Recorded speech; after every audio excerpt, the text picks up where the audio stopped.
A man approaches a girl and invites her to play. He tells her to do as he tells her. Her father tells Ellie not to answer, just to listen to him. Then he asks if she understands. The little girl clenches her fists and replies that she understands. The main character's name is Ellie. She believes she's a living doll. Her purpose in life is to do as she's told, and so she's forgotten how to speak. The girl is illiterate, and her family always bullies her. The mother, screaming, asks her daughter why she doesn't understand her, what she told her. The girl replies that it's a secret, but she still can't tell anyone. Her father insists that being mute has its advantages. The main character is a mute doll named Ellie, who can do nothing but listen silently. The girl met 3 men in her life who trusted her. Lennon was fascinated by puzzles and riddles. He had black hair and scarlet eyes. The Labrador had some piquant hobbies that are not usually talked about. Hayden was blonde and had sea green eyes, and he liked men. The protagonist became the savior of their souls,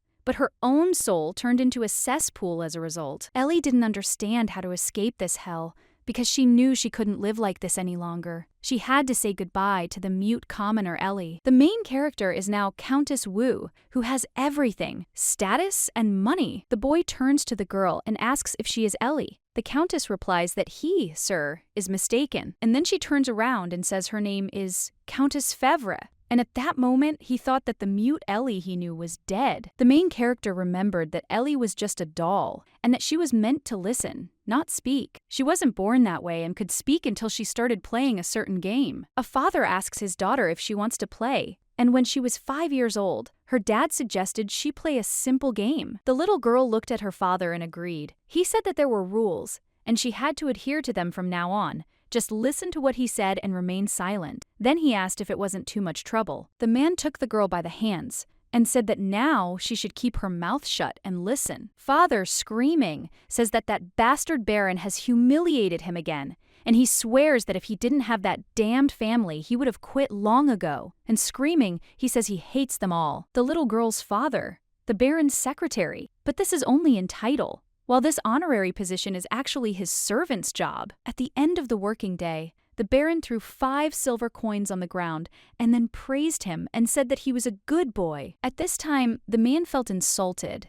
and quietly said that they were damned rogues. The father, screaming, tells his daughter to respect others and not follow bad examples. Then he asks how much longer she'll continue to terrorize him. At this time, the main character thought that she should not be afraid, because she believed that this was just a game. The father sighed with relief and said he felt better. He then praised the girl, saying she was a good girl for sitting still and listening to him until the end. Ellie turns to her father and thanks him, but he reminds her that he told her to keep quiet. The girl claims that they have already played and asks if that is true. The man insists that silence is a talent and she should develop it. He suggests that from now on, she try to talk less, as he won't stop completely. He believes, one might say, that she was born for this. So the game continued and time passed, but it still didn't end. Her sister and mother played it with her too. A mother told her daughter that she has a boyfriend and that she loves him, not her father. And that's why she's been thinking about committing suicide for a long time. Just as family members are expected to confide their secrets to their bride, Ellie's relatives became engrossed in this,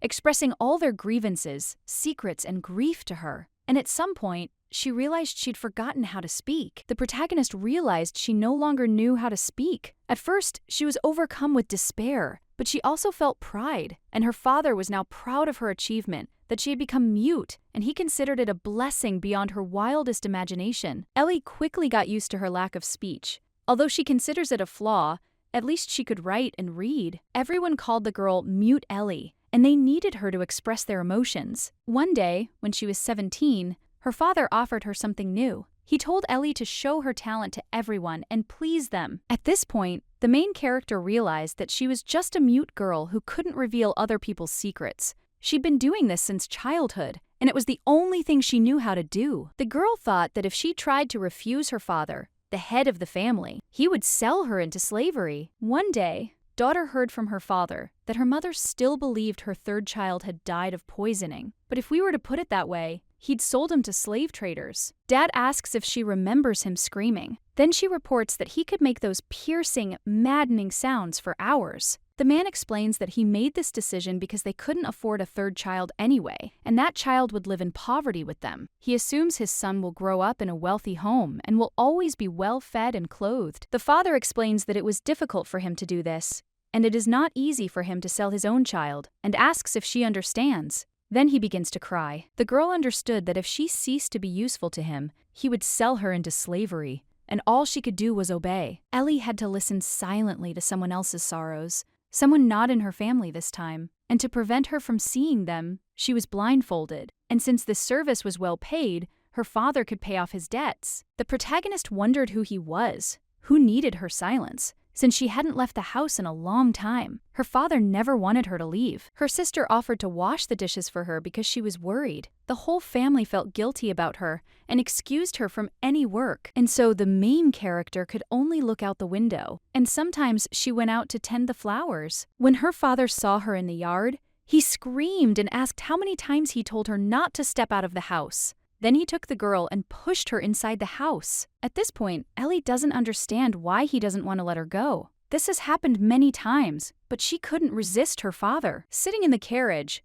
the girl thought that they had already arrived, but her eyes were closed and she could not see anything. Someone offered the lady a hand, and she realized she was being helped out of the carriage. But she felt the hand soft and thought it wasn't the same person as last time. She wondered if it might even be a woman. The girl kept walking and became curious about where they were taking her. But then she heard a voice asking if she was comfortable. The lady realized that it was a man's voice, and his hand was so gentle, and therefore it seemed to her that it was a woman. The main character felt someone touching her, and then realized her blindfold was being removed. The man said he would help her. Ellie saw a boy with blonde hair and sea-green eyes. He said his name was Hayden and invited her to sit down. The girl looked at him and thought that he was very handsome and that he was probably an aristocrat. And they were alone in the room. Ellie looked at the guy and didn't understand what was happening because he had a gloomy look. Hayden says, "Before we get down to business, he wants to ask you something." The guy says he was told that she is mute and cannot write, and so he wants to know if it is true. Hearing this, the main character reflected on how she could write, albeit with difficulty, but she realized he didn't need to know that. The gentleman says he and her father signed a contract. Therefore, he sympathizes with her and suggests that she remember that the secret must never be revealed. Hayden says he thinks it's only fair to tell her more about this agreement. Then he tells her that if she tells anyone what he's told her, she'll die, because he'll know for sure that she was the one who spilled the beans, because no one else knows. The main character looked at the guy and thought he might kill her because she thought that's how he sounded. And looking at his eyes, she realized he'd killed before. The young gentleman asks Ellie if she's figured it all out yet. Meanwhile, she's thinking about how everyone has secrets. No matter whether they're handsome young men or wizened old men, there will always be secrets, no matter how many there are. The main character believes that the more terrible the secret, the greater the desire to know about it, and she believes that this is probably his problem. Hayden says he'll proceed with the confession, and then reveals that he thinks he's attracted to men, and he likes men. The young gentleman says he's seen his deepest secret revealed to a stranger, and he doesn't know if she thinks he's strange. He believes that if he didn't tell someone this secret, he'd feel like he'd simply perish. So his heart was breaking with the desire to speak out. I heard that the main character felt sympathy for him at that time, and she didn't condemn him for being gay. She was simply sad to see a man alone. Ellie realizes that she is only a listener, and she is not surprised and cannot do anything. The girl recalls that this all stems from her past. After all, her father constantly scolded her for trying to support and comfort him. One day, her dad grabbed her by the shoulders and, screaming, asked who needed her worthless words of support. After this, the girl realized that people trusted her with their secrets, not so that she could console them, but simply to lift the weight from their hearts onto her. From then on, the main character no longer expressed her own feelings or tried to console others. Hayden says he was in so much pain that he often considered ending his life, but then he heard about Ellie from her father, who assured him that his daughter was so smart that she could listen to any secret and not tell anyone. At this time, the main character realized that her father was talking about her ability in front of such high-ranking gentlemen. The young master says that since she's from the rabble, that gives him even more confidence. After all, rumors from the nobility spread like wildfire. But the fact is, they won't listen to a commoner, and they won't believe her, even if she tries to tell them. Hayden says he doesn't blame her if she thinks he's a coward, because he is. At that moment, the girl thought about what she didn't think. The young gentleman thanks the lady and says he'll tell her more. He then explains that for the first time, he realized something was wrong with his attraction. 5 years ago, when Hayden was riding horses with his friends, he felt when he looked at a guy in white jockey pants, and he was so excited that it clouded his mind. His body was burning with fire, and at the same time, he was paralyzed by shame. The young gentleman says that from that moment on, he realized he was attracted to men, and every time he sees an attractive man, he feels lust and hates himself for it. The guy says he tried to have relationships with girls, but over time it became completely clear that he only liked men. Then he claims he tried to change. The aristocrat says he's the second eldest in the family, and his father demands he compete with his brother and be better, since that's the only way he can become the head of the family. And until then, his reputation must be as pure as a mountain stream. Hayden says he's fallen in love, then puts his hand to his heart and says that love is like a whirlpool, and he looks at this guy and feels like his prisoner, and he thinks that this love is like his destiny. The young gentleman asks what he should do. Meanwhile, the heroine looks at him and remains silent, not even moving or showing any emotion. Ellie understands that she can only look at him and cannot help him in any way. The main character doesn't understand what love is and wonders what it's like to have feelings for someone.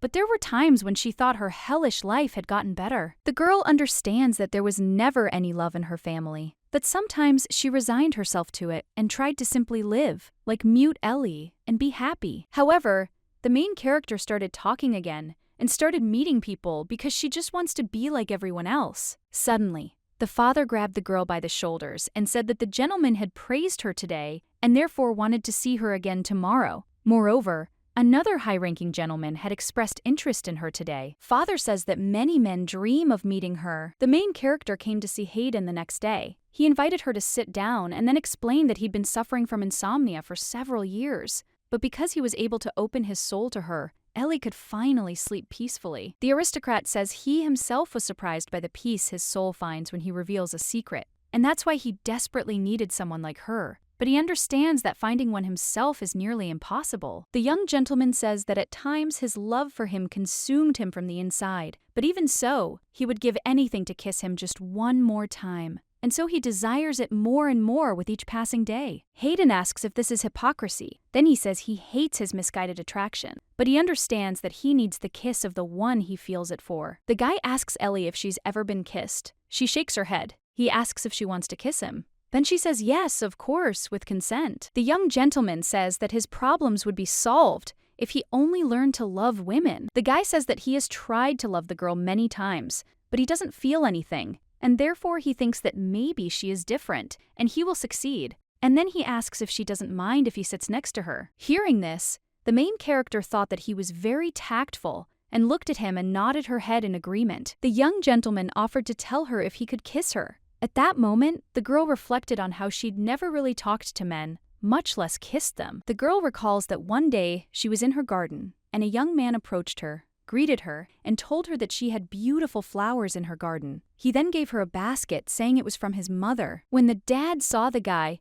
he screamed and told his daughter to go into the house right now. Her father was always afraid that she would meet a man and run away with him, and so he restricted her from any communication with men. The protagonist wonders what it would be like to touch another person's lips, and she realizes that if she does today, she might never know what a kiss is. A guy kissed a girl on the lips, and she realized it was a kiss. He says that if she were a guy, he would fall in love with her, but because this kiss didn't make him feel anything. At that moment, the girl thought about what he didn't like. The young gentleman asked her to meet again in a couple of days.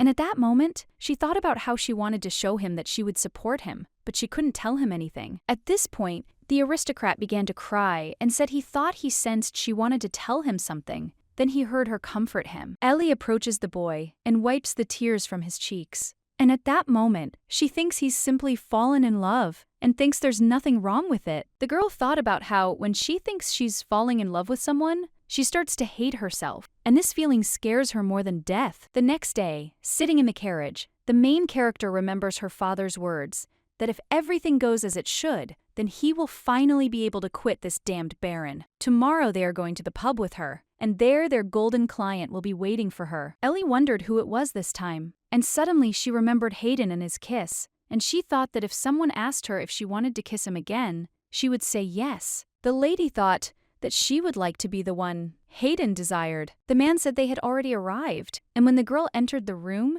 she thought it stank, and she had never been to a pub before. Sitting at the table, the young lady does not understand where he is and why he has not arrived yet. And after a few minutes, a guy with black hair and scarlet eyes approached her. Seeing him, the main character thought that this was the client her dad was talking about. He says, "So, she's that good listener." Then he apologizes for addressing her informally. Then he asks if she wants to be formal. Ellie nodded her head, and he realized that she wanted to be addressed informally. The young gentleman offers her a seat, as he feels embarrassed by her rudeness in front of such a beauty. Then he offers to start over and greets her. The guy says his name is Lennon. He knows she'll never be able to pronounce it, but he felt the need to introduce himself. The young gentleman informs her that he knows her name and suggests that she worry about it, since her name is Ellie, and she was introduced by her father. He also knows that she was born mute and asks if this is true. Lennon says her father said so. He says he wasn't talkative as a child and was irritated by his family. That's why he thought he was very unlucky in life. But because he was too young,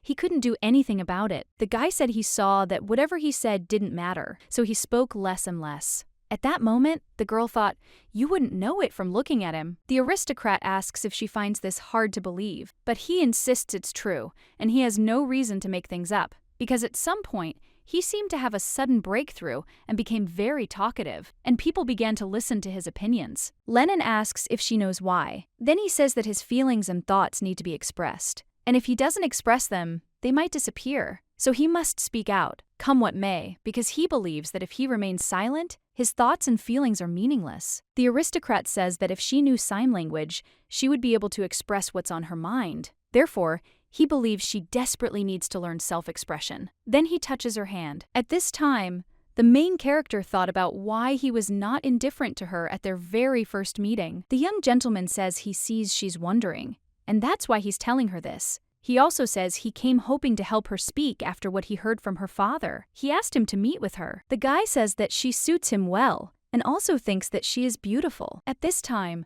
the main character thought that she was hearing such words for the first time. Lennon says he has a lot to ask her about herself, and sincerely wishes to restore her ability to speak. So he invites her to play a game with him. At this point, the girl realized she didn't know any games except for the mute game. He explained that it was a guessing game. Then he said he really wanted to know more about her, but realized she couldn't answer him. So he assumed he could only guess. Ellie thought he was a strange man, and such were her thoughts even after she had already agreed to start the game. The aristocrat asks the first question, asking if she thinks he's married. The girl considers that he doesn't have a ring and nods her head in both directions. He replies that he's right. Lennon reveals that he doesn't interact with women, except for one with whom he has regular encounters. And without her, his nights would be filled with loneliness. He then asks if she's ever spent the night with a man. The girl again shook her head in both directions, and at that moment remembered that she had been kissed. The aristocrat says he thinks she did. She seemed sad for a moment, and he asks if they were talking about a kiss and unrequited love. At this time, the main character remembered Hayden, who likes men and understands that this is unrequited love if he cannot love her. The young gentleman says she's a poor thing, apparently trapped in unrequited love. Then he asks if they kissed without really knowing each other. The guy looked at the girl and said that, judging by her expression, she really wanted to clarify things. He thought that if they kissed in the heat of the moment, he asked if he had a chance of getting a kiss from her. Lennon says he can do it and then asks if she wants to. At this point, the girl blushes and he apologizes for scaring her and explains that he speaks without thinking, like before. The aristocrat says it was a serious question, however, and then asks if he can kiss her at their next meeting. He then says he wants to see her again in a more respectable setting, not in this dark pub. The guy smiled and suggested Ellie think about it carefully. He then said it was time for him to also ask if she wanted to meet him again. Lennon said that blind obedience to her father would ultimately be her undoing. However, she knows this better than anyone. Sitting in the carriage, the protagonist can't figure out how to escape this cage. She believes her life has been stagnant since childhood and continues to be so. Therefore, in her dreams, she imagines that one day someone will take her hand and pull her out of this swamp. Ellie thought that maybe this man was Lennon. When the girl arrived home, she heard screams. She looked into the yard and saw her father, kneeling and begging for more time, since he had already said he would pay. The man explains that he would, but this is the umpteenth time he's asked for a deferment. He then informs him that this is the last time he'll give him a month, and if he doesn't pay the full amount by then, there will be consequences. Ellie remembered her father playing cards for as long as she could remember. At first, it was just regular bars, but then he got involved with gambling houses. He never stopped, no matter how hard he tried, and it didn't harm his family. The main character believes that saving her family falls on her shoulders, as she listens to the outpourings of strangers for money. When his daughter entered the courtyard, her father asked her if she had accidentally let him down today. He told her not to speak, that she should keep her mouth shut, and asked if she understood,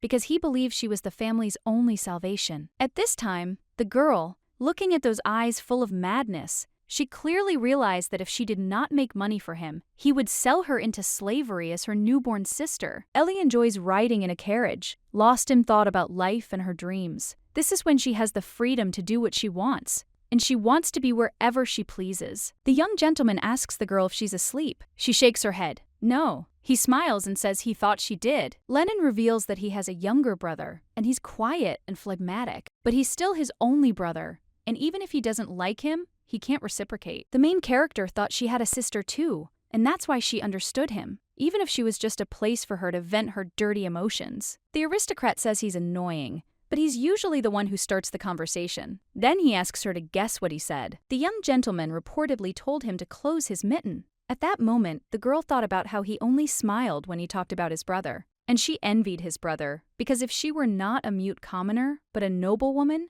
she wondered how quickly she would be lost in that smile. Lennon suggests they play a game. Then he asks her if she can guess where he's taking her. She shakes her head. He realizes she doesn't know. The guy says that today they are going to his estate and asks why. And then he says that she will have to think about it herself. When they arrived, the young gentleman got out of the carriage and then offered his hand to the girl so that she could descend. It started raining outside, and Lennon opened his umbrella. Then he asked her if she'd thought about his proposal, and asked if she'd like to answer him out loud. The guy says he really wants to hear what her voice sounds like. He assumes it must be very gentle and as affectionate as she is. The aristocrat greets the girl and says he's very glad she's come to his family estate. Upon seeing his house, the protagonist is very surprised, as she's never seen such a beautiful and luxurious mansion. Lennon says they don't have a garden, as far as she can see, because his younger brother arranged it that way so he could have more space for horse riding. Hearing this, the main character remembered that Hayden also talked about horse riding. When they entered the house, the girl saw Hayden. She, as well as he, were very surprised. However, he averted his eyes, as if he didn't know her. Lennon grabs his brother's hand and asks why he decided to leave without even saying hello. Hayden slaps his hand away and then leaves very quickly, silently. The young master explains that he's disgracing him, and that this is the younger brother he spoke of, the half-brother. At that moment, a thought came to Ellie that was embarrassing to even mention. What Lennon had said about his brother, and the way Hayden avoided his gaze and broke away when his brother took his hand. The girl believes that perhaps the secret that Hayden entrusted to her concerns Lennon. As the main character walked down the hallway, she saw portraits of her ancestors and thought they must have come from a very noble family. And on one, she read that Count Hills, he understood that these brothers were earls. While choosing dresses, the aristocrat asks the girl if she can come over for a second. Then he tells her that he and she are going out on business today. Lennon says he will give her money, cash expenses, and it is only for her, and suggests that she remember that it is not for her father. Suddenly, a woman enters the room and addresses Lennon Hills, asking when he'll stop fooling innocent girls. Then she asserts that at his age, it's time to think about settling down. The boy turns to his mother and asks how long she's been watching them. Then he claims it's impolite to enter without knocking, and suggests she'd be kind enough to leave them alone. At this time, Ellie thought that this was his mother, and he did not look like her at all. And besides, she was very young. The aristocrat looked at the girl and said he could see she was wondering, then explained that this woman was his stepmother, not his biological mother. He suggested she forget it and put on a dress and return to him. The young master said a maid would help her. When Ellie put on the dress and looked at herself in the mirror, she didn't even recognize herself for a moment, as she'd never seen such beauty, let alone worn it, and she didn't know such beautiful dresses existed. The protagonist realizes it looks expensive and wonders why Lennon decided to give it to her. That's what she thought as she returned to the room and was about to knock. But she noticed the door was unlocked and peeked in. Ellie saw something that shocked her. Lennon was kissing his stepmother, and she was very surprised. The girl entered the room and the stepmother said it was her and invited her to stay happily. Hearing this, the main character thought about how she looked at her so calmly, as if she wasn't even ashamed to have seen them. The young gentleman was a little nervous and asked Ellie when she returned, and then said that he should have been told. The young lady thought that she had seen something she should not have seen, and considered it a big scandal. An aristocrat approaches the girl and asks her to tell him honestly whether she's seen them. Then he asks her to answer one question. He touches her hair and says she knows how to make a person feel like a complete nobody. Lennon says he'll tell her everything. Then he explains that he needs to take away the one he loves most from him, because he believes that's the only way to destroy a person. The young gentleman explains that it was with this very intention that he kissed his stepmother. Hearing this, the main character thought Lennon wanted to harm the one who loved his stepmother and therefore kissed her, but she believes he's not happy about it. On the contrary, he looks sad. Ellie walked up to the boy and then touched his face.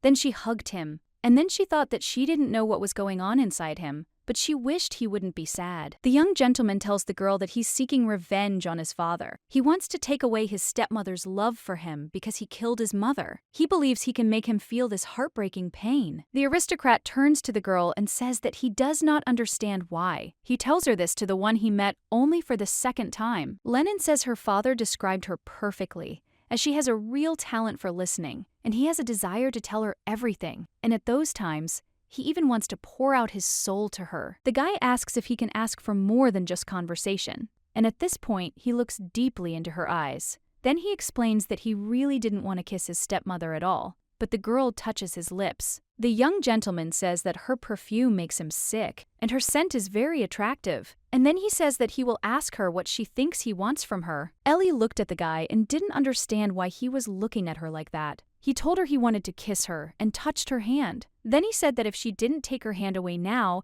he would take it as consent. The protagonist understands that Lennon gave her a choice, and she didn't pull her hand away because she was curious whether his kiss would be as tender as Hayden's, and she hopes that at least Lennon won't regret kissing her. Hearing this, the young gentleman immediately kissed the girl, and his kiss was so sudden. And then he asked if she could leave so that she wouldn't have problems at home later, and he gave her this dress, as if she were just a noble lady. The aristocrat announces that today's meeting is over. Then he says that she can go out the front door and the man will take her home. Hearing this, the main character doesn't understand what's happened to his mood, and when she looked after him, she saw that his ears had turned red. As she walked down the hallway, she thought about how flawless Lennon looked, but at the same time, he harbored such a dangerous secret, and he hated his father so much. Just like her, she believed they were alike. The main character thought about what she'd like to tell him about this, but his stepmother resembles someone she knows. She suspects she might be Hayden's biological mother. On the way home,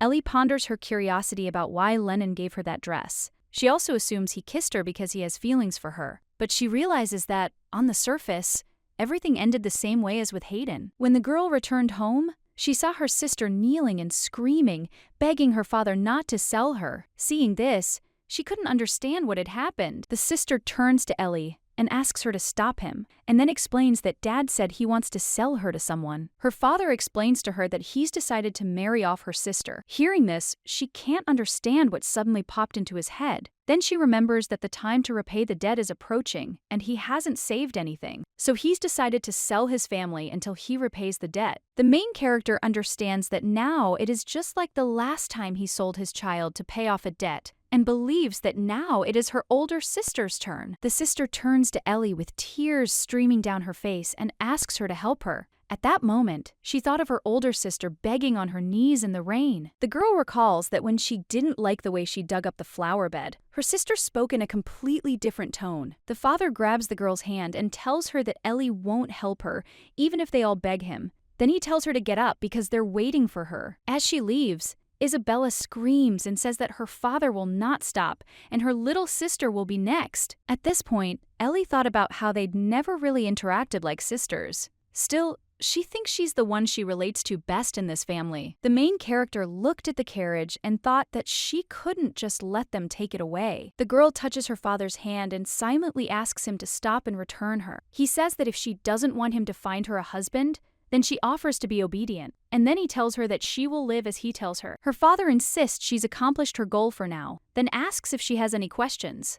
At this point, the girl can't understand how he can do this. She believes they're all just bags of money to her father, and understands that she's next. Mom came home drunk that night, and she wasn't looking for Isabella. Ellie looked at her and thought about how she knew everything, and then she remembered her sister's words about how Dad wouldn't stop, and that she would be next. The girl realized that her sister's last words were echoing in her head over and over again. She also wondered who her father had sold her to. That night, the main character couldn't sleep after this hectic day, and her thoughts wouldn't leave her. Suddenly, the girl heard a noise and saw that someone had entered her room through the window. A man in a black cloak and black seals covered the girl's mouth and told her to be quiet. At that moment, Ellie thought that he might kill her, and she became very scared. The protagonist thought that maybe this was the solution to escaping this damned life. And then she realized that she simply wanted to relax and hoped that someday someone would understand her. And then they realized that, for now, there were no such people. The girl thought she didn't know why she was even alive. The stranger asked in surprise why she wasn't even going to resist. Hearing his voice, the girl realized it belonged to Hayden. The guy asks her if she wants to die, but she doesn't answer,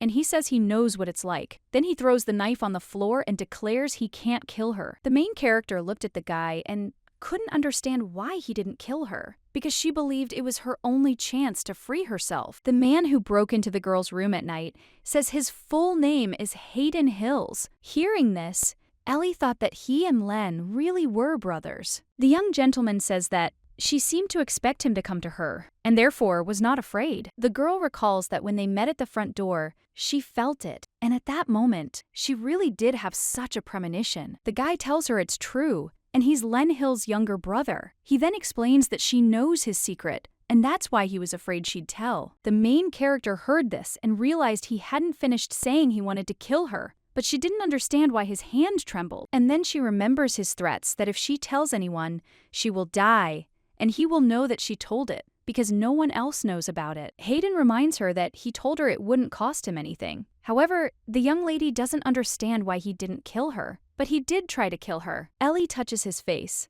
and at that moment, she thought that she didn't blame him. But suddenly, Devushka, she heard her father calling her. He was knocking hard on the door and telling her to open it right now. The head of the furnace understands that her father can't see Hayden in her room. He decides he needs to be hidden, then takes her hand. Dad, crying out, asks if Ellie is asleep. Then he tells her to open the door again. Meanwhile, the girl hides the guy behind the curtains. Ellie opened the door for her father, and he asked in surprise why she was closing the door and wondered if she was hiding something from him. The father says he knows she wasn't asleep. Then he moves closer to the girl and says the scene she witnessed today haunts her, and that's why she knew he'd come. Then he asserts that daughter knows him well. At that moment, the girl realized he could only have come for one reason, to confess to selling her sister. The father sat on the bed and said that she was special and not like other children. At that moment, the daughter thought that her father had sat down right where it was wet. The man says that her sister has always been a coward, and she is afraid of men because of such stupidity. Ellie thought that the stupidity he was talking about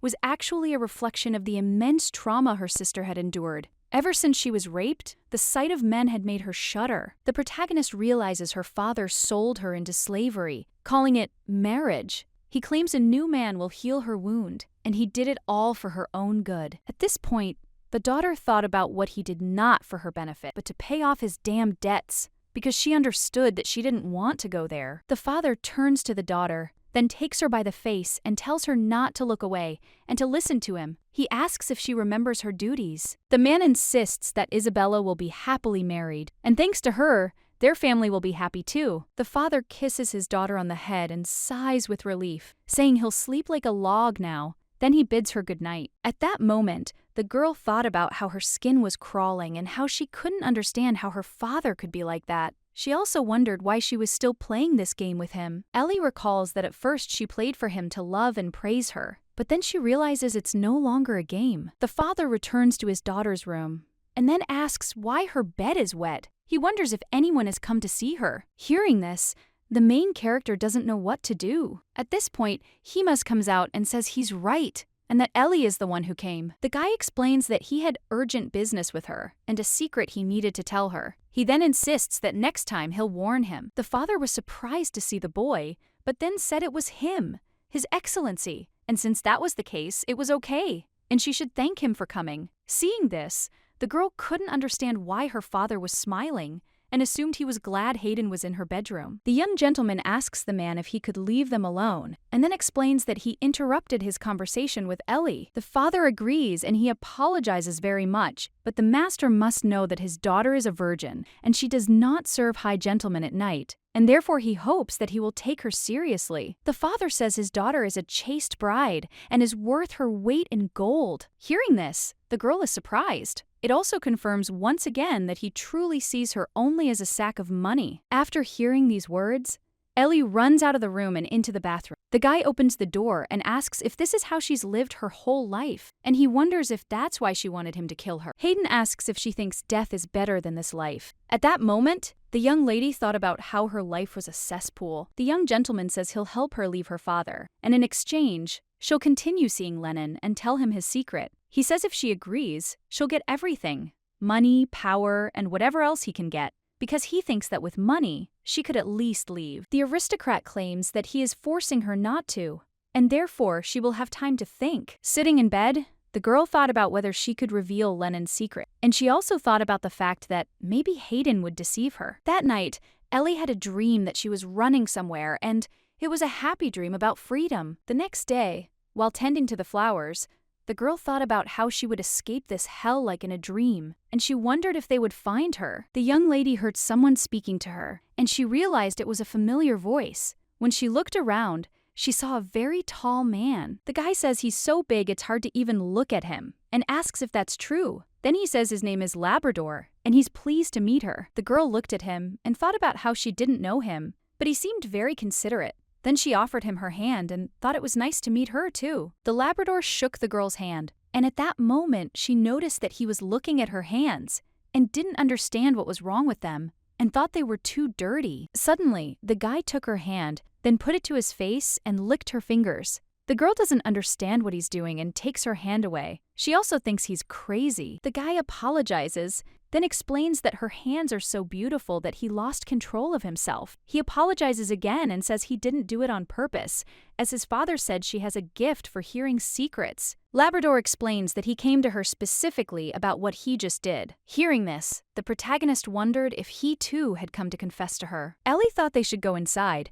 otherwise the neighbors might misunderstand if they saw. But suddenly she remembered her father's words about a chaste bride being worth her weight in gold, and she thought, let people interpret it however they want. The guy looked at the girl and asked what was wrong with her. Then he said that her face was ashen, but she didn't answer and tried to cover her face with her hand. When they arrived at the house, the girl made them some tea, and then they sat down at the table. The young lady doesn't understand why he's silent or where he's looking. The Labrador apologizes and says he doesn't know why her hands captivate him so much. Then he says that, actually, he does know, and her hands are perfectly beautiful to him. Hearing this, Ellie thought that this was not how she had imagined his secret, and that was why she considered him a strange man. The guy says he and her father met in a pub. He was fired that day due to an incident with his hands, and he came to the pub to get drunk and complain about his fate. He told him, completely drunk, that his daughter was his salvation and that he could tell her any secrets. The father insisted his daughter could relieve him of this pain, so he simply wanted to drop by and arrange a meeting with her, but instead, he suddenly touched her hands, which he had previously only dreamed of. At this point, the young lady looked at her hands and realized they were calloused, and she couldn't understand what he'd found there. The Labrador says he knows what she's thinking. Then he reveals that he has certain unconventional preferences. He's embarrassed to admit it, but for him, ideal hands are the kind his mother, who died 5 years ago, had. The boy remembers his mother stroking his hair and says maybe it's because he misses her, and when he sees beautiful hands, he wants to touch them and kiss them. The young gentleman says that, of course, she didn't think he was her mother's. He didn't touch her hands or kiss them like that. And then he says he doesn't know why he's like that. The guy touches the girl's hand and says she's probably never met anyone as weird as him. At that moment, the girl thinks there's nothing wrong with that. She's seen worse things in her life. The protagonist understands that, compared to her brothers, who pervert family relationships for their own ends, and compared to her father, who sells his daughter to pay off his debts, this creature is a mere trifle, and she sees him as a human being, and he is more human than others. Ellie touches the gentleman's hand and thinks it's a strange phenomenon, but its roots lie in his longing for his mother. and she sees how much he loves his mother. At this point, the Labrador says he doesn't know why he's crying. Then he says she's right, because he loves both his mom and dad, but he still loves his mom, who often pets his head more. The boy said pitifully that the warmth of her arms was no longer with him. At that moment, Ellie thought she envied him, because she didn't understand what a mother's love was like. The girl wondered if she could say that her mother had ever loved her. The Labrador turns to the young lady and says that, of course, she may think that he is strange, but he really asks her to be his. Hearing this, the main character looked at him, and in her gaze there was a question about who to be. The young gentleman looked at the girl, then smiled and asked her to be his mistress. He then said he understood, as she was surprised and promised he wouldn't do anything indecent. The guy says that if she's the girl with perfect hands like his mother,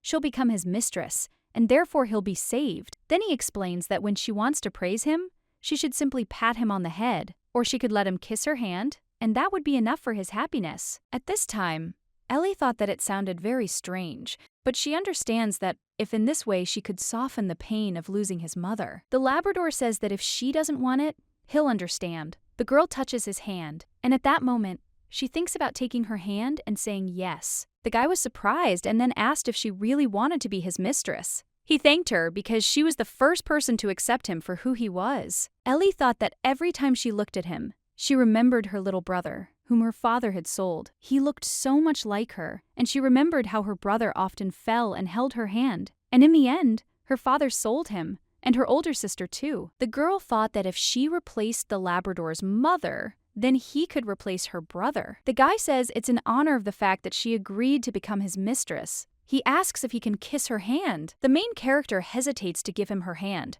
Then she hopes he won't do anything inappropriate with the hand that reminds him of his mother's. The Labrador kissed the girl's hand and then asked his owner if he could meet her tomorrow. Ellie, hearing this, doesn't understand what to do, since her father usually decides for her who she sees, and she doesn't understand whether she can answer him what she wants. The next morning, the girl heard her mistress being called. She wondered who had come to see her so early. The guy says he's a Labrador and asks if he's early. Then he apologizes if he is. The Labrador explains that in the army he woke up very early, and today he woke up even earlier out of desire to see her. At this time, the main character thought that she was a little scared, but she understands that nothing terrible happened, and she is even glad to wake up and have someone nearby. The girl points at his clothes and thinks he's dressed differently today. The guy asks her if she noticed. Then he tells her he chose the nicest clothes so she'd like them, and he asks her if she likes them. Ellie stroked his head and thought how much he looked like her little brother. He said she praised him, and that made him happy. The Labrador suggests that the girl wake up and do her morning chores for now, and he will go and prepare some simple breakfast, and then they will go for a walk together. The young lady thought that her father would be away for a few days, and therefore believed that this could be done. When the guy has made the soup, he asks the hostess if she liked it. She nods her head, letting him know she liked it. He asks if they're going for a walk now. They went outside, and the guy said that the weather was great today, and thought that he was happy that on this wonderful day he could walk with his mistress and hold her hand. On the street, Ellie saw people laughing and musicians playing, and she realized that this was happiness, the Labrador's warm hand holding her. And she realized that when she was feeling down, she longed for such warm memories in her life. Suddenly, the girl saw the boy stop and remembered that this was the estate of Count Hills. He reported that he worked in this house and hit the Count with his right hand. The Labrador says the gentleman isn't a mean man, but if someone crosses him, he won't leave them alone, and that's how he ended up fired from the service. Upon hearing this, Ellie realized that Labrador was a knight in the service of Count Hills, and so she believes it's a huge coincidence, as she can't understand how all three men who confided their secrets to her are somehow connected to the Count Hills family. The guy suggests the girl leave, as he wouldn't want to be seen at his gate. The lady agrees, as she too has no desire to run into Hayden or Lennon right now. After the walk, the Labrador thanks his owner for agreeing to take him for a walk, then says that today was a happy day, and he'll never forget it. He then says that he'd like to see her tomorrow, but he can't because he has to attend a banquet. The young gentleman explains that the thing is that, according to the rules, he has no right to refuse the invitation, even if he doesn't like it. The main character thought about Hayden and Lennon possibly being at the banquet, and when she got home, she saw a letter asking if she'd thought about why he'd given her the dress, and that's why she should wear it and come. The letter was from Leon Hills. After reading this, The girl smiled and thought about how simple the sentences were. He thought this was a sign of concern, and he had been very caring before. Ellie noticed that her father hadn't returned home yesterday, and the dress department Lennon had given her. She went out to the carriage, which was already waiting for her. The coachman said she hurried because the gentleman had asked her to be on time. Hearing this, the girl doesn't understand the rush and assumes that maybe she and her brother are planning something. Then she decides she's just nervous and needs to calm down. On the way, the lady glanced out the window and remembered that this was the place where she had walked with the Labrador yesterday. And she realized that everything was the same as it had been yesterday, and people were laughing and talking, and musicians were playing, but she realized that she was missing one thing: the touch of the Labrador's hand. The coachman announced that they had already arrived, and Lennon met her at the door. He greeted the lady and said that he had wanted to order the maid to tidy her up, but he saw that it was unnecessary. The young gentleman touches her face and says she is very beautiful. Then he asks her if she can guess where he is taking her, and then he takes her hand. At this time, the girl thought that the young gentleman was dressed formally today, and thought that he probably wanted to go to some event, and that's where he was taking her. Lennon holds the girl's hand and tells her not to be afraid, then asks her to walk faster. She hears music playing, and he asks the correct answer. The young gentleman announces that he invites her to a reception, and that today she is his dance partner. The aristocrat explains that only couples come to this reception, and that's why he invited her. Hearing this, the protagonist doesn't understand why Lennon Hills, the Earl's eldest son and the one with every chance of inheriting the title, could have chosen any of the noblewomen, but he chose her. Lennon asks the girl to guess why he chose her. At this point, she thinks about how he sometimes really irritates her, because he wants to make up some story to make her feel hurt. Ellie remembered that Labrador was also going to some reception today, and assumed it might be the one. And when they entered the main hall, she couldn't understand why everyone was staring at them. The young lady saw Hayden at the ball and thought about how she had come to the reception with Lennon, and how he might assume she was against him. Then she recalled his words, that she would continue to see him and reveal his secret. The main character understands that Hayden wants to know Lennon's secret, and at the same time,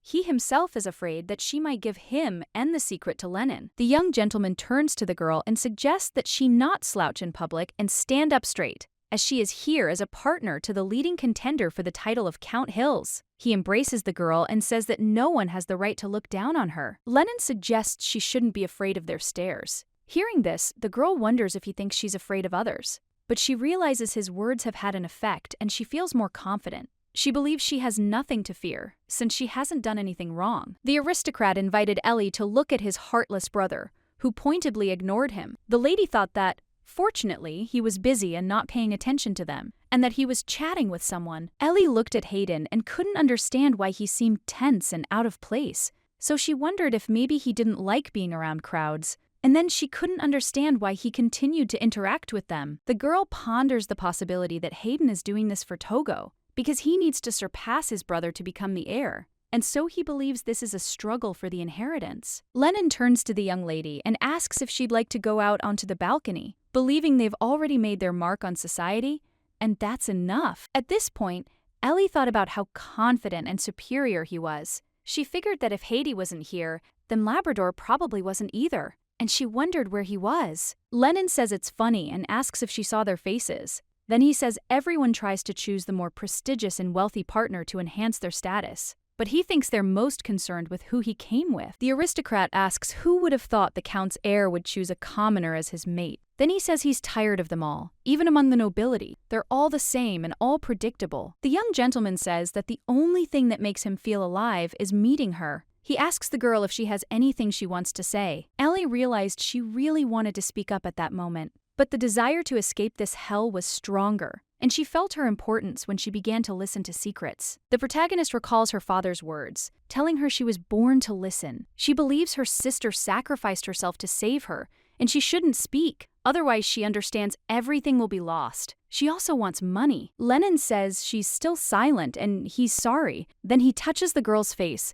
and asks if she has another client besides him. He looks at her and says, he's right. The young gentleman says he hopes Ellie can give up this business. Then he explains that she's been told her whole life that she must be useful. otherwise she's useless. Hearing this, the protagonist thought it was true, since she had always believed she had to earn love and be useful. He tells her to know that her very existence is valuable, even if she doesn't sacrifice herself for others. Lennon says he trusts her and that she will keep his secret. At this point, the lady doesn't understand how he can trust her and remembers that she's already been offered his secret. The young gentleman said he saw honesty in her eyes, and besides, her eyes were beautiful. She thought it was because he looked into her eyes so often. The guy asks if he can kiss her, then hugs her and touches her lips. He turns to Ellie and asks her to forgive his jealousy, then says he doesn't know if he can ask her that, and wonders who her other clients are. Hearing this, the girl became a little alarmed. He said that if she didn't want to talk, he understood, and in any case, he only asked one thing, that she be his only listener from now on.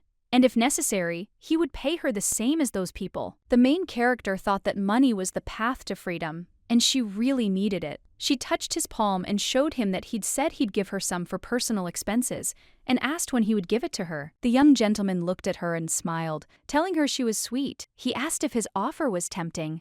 At that moment, the young lady thought that she wasn't being materialistic, but simply that she really needed the money right now. Lennon agrees and challenges her to guess something. Then he says that if she answers correctly, he'll give her twice what he promised yesterday. He says his bodyguard is at the reception today and suggests she find him among the crowd. He'll only add that this person has been temporarily suspended. The young master explains that he is, of course, a very faithful servant, but young and reckless, and therefore was removed because he did something indecent. Hearing this, Ellie recalls Labrador's words about how he was fired because of his penchant for hands and came to the pub to get drunk and complain about life. And she thought about how maybe he kissed Lennon's hands. Ellie walked out into the hall and thought that she needed to see if there was a Labrador in it. When the main character saw the guy, she looked at him, and he at that time looked at her, and the girl thought that he recognized her. The Labrador, screaming, asks its owner what she's doing there. Lennon sees the guard and asks if he knows Lady Ellie. The young man,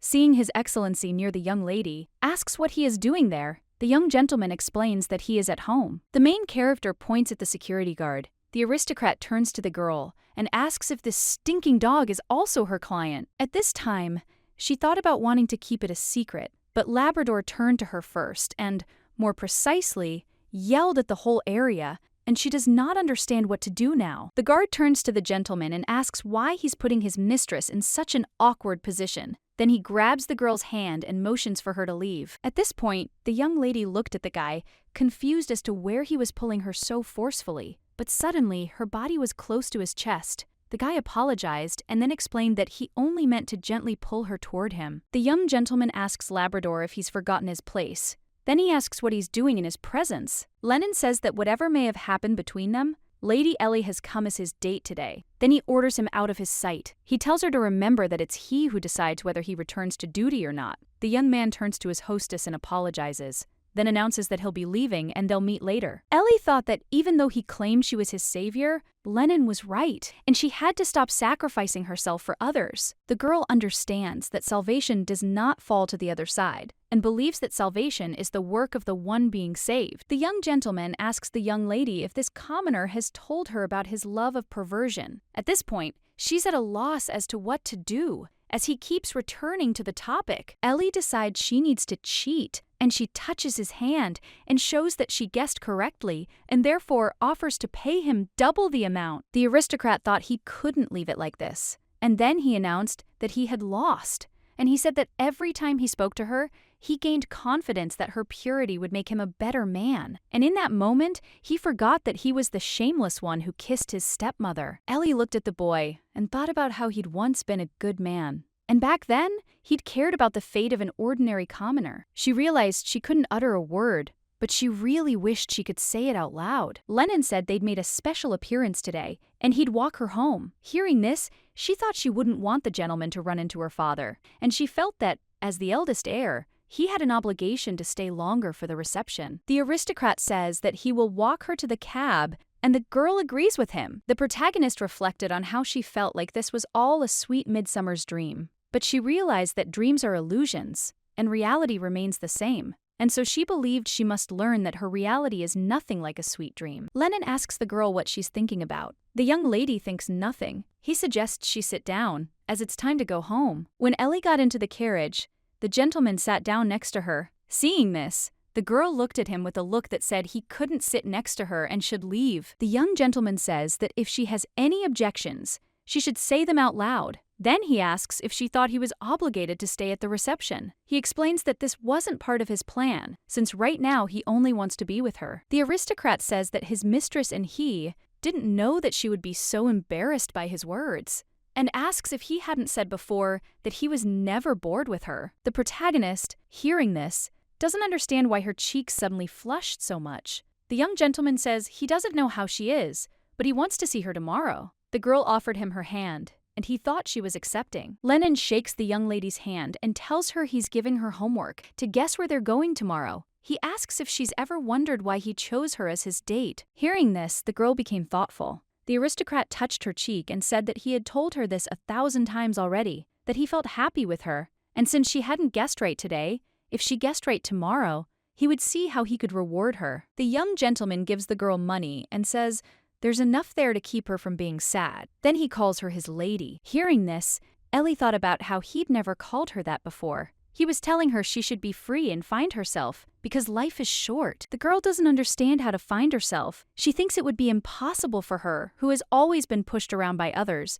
to suddenly start living the way she wants. The young lady thought that she would start by managing the money herself. When Ellie entered the house, she heard her mother calling her name. She approached her and saw that her mother was drunk. She recalled that she had always been a drinker, but she wondered when she started drinking. The girl recalls that she started drinking the day her father sold her brother, and her mother always cried because her boy had died. The mother asks her daughter if she knows where her sister is now. Then she tells her that she met Isabella on the street, and she saw her walking with a handsome, richly dressed man. He had golden hair, and she thinks he looks like some kind of nobleman. Hearing this, the main character wondered if Hayden had golden hair, but she believed it was too early to jump to conclusions and needed to find out. Suddenly, the girl heard someone knocking on the door. The guy said it was her faithful dog who had come. The mother woke up and asked her daughter when she got a talking dog. At that moment, little girl realized she was ashamed to admit it, but the dog was actually a person. Last night, Labrador, sitting on his bed, thought about how his mother is an angel, and he hopes his new owner will be pleased with him. He also thinks his owner is beautiful and has angelic hands. The guy believes he was honest about himself, and even then, she graciously accepted him for who he is.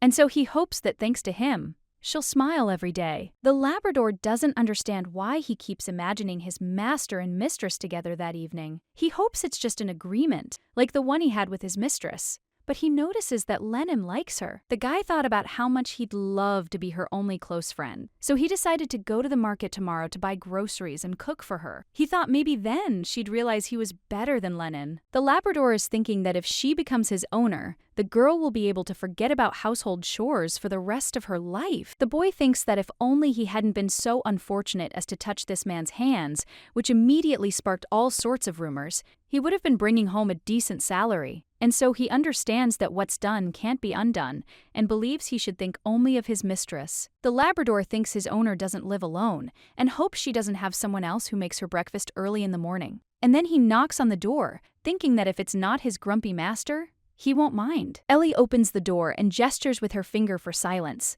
At that moment, her mother comes to the door and asks who this beautiful cavalryman is visiting them. The Labrador apologizes for disturbing them and then explains that he brought them groceries. Mom says he's handsome, and so she won't bother them, the Doves. The boy asks in surprise if this woman is her mother, and then realizes he can't look her in the eye. The Labrador asks his owner if she's hungry. Then he says he'll make some food right now, and then he realizes he's still blushing from her mother's words, and so he thinks he should change the subject. The guy says it's good her father isn't home and explains that he was afraid of his awkward questions. Hearing this, the girl thinks he had good reason to be afraid. Luckily for them, he won't be home today. The main character thought about how hungry she was and couldn't figure out how to get him out now. She pondered what she'd like to eat, what Labrador would cook. The guy says that the beef soup is ready and then invites the girl to try it. When the young lady took a spoonful, she thought it was so delicious she even assumed he was a cook, not a knight. And she realized that although it wasn't exactly what one would normally eat for breakfast, it was very tasty. Ellie reflected that for her,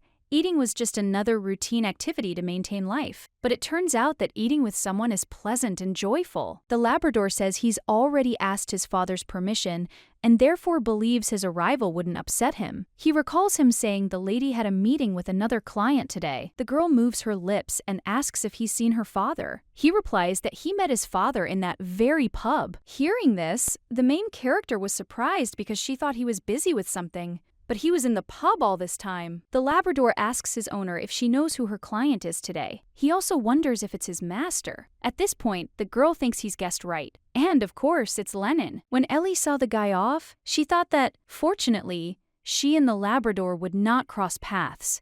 And he had already left. Lennon asks the girl if she forgot what she promised. Then he reminds her that he asked her to think about what they would do today. And he can see in her eyes that she has forgotten. The young gentleman informs her that he will occupy all her time today. Then he suggests they get into the carriage. Sitting in the carriage, the girl looked out the window and remembered that her mother had said she had seen Isabella on this street, and she thought that perhaps she would meet her today. Lennon looked at the lady and asked if she was looking for someone, suggesting it might be her lover. He then informed her that if she needed help, she could tell him, as he could do a lot. Hearing this, the main character thought that if she told him, he could help her find her sister. But she believes that she cannot say this, and Patamushta still does not fully trust him. And she assumes that her sister's husband may be in Hayden. The young gentleman says that if she decides to do something, she should tell him, and he won't force her. The young lady thought about how she couldn't understand how she would pay for it later. Ellie looked at the house and realized that it was the estate of the Earl of Hills,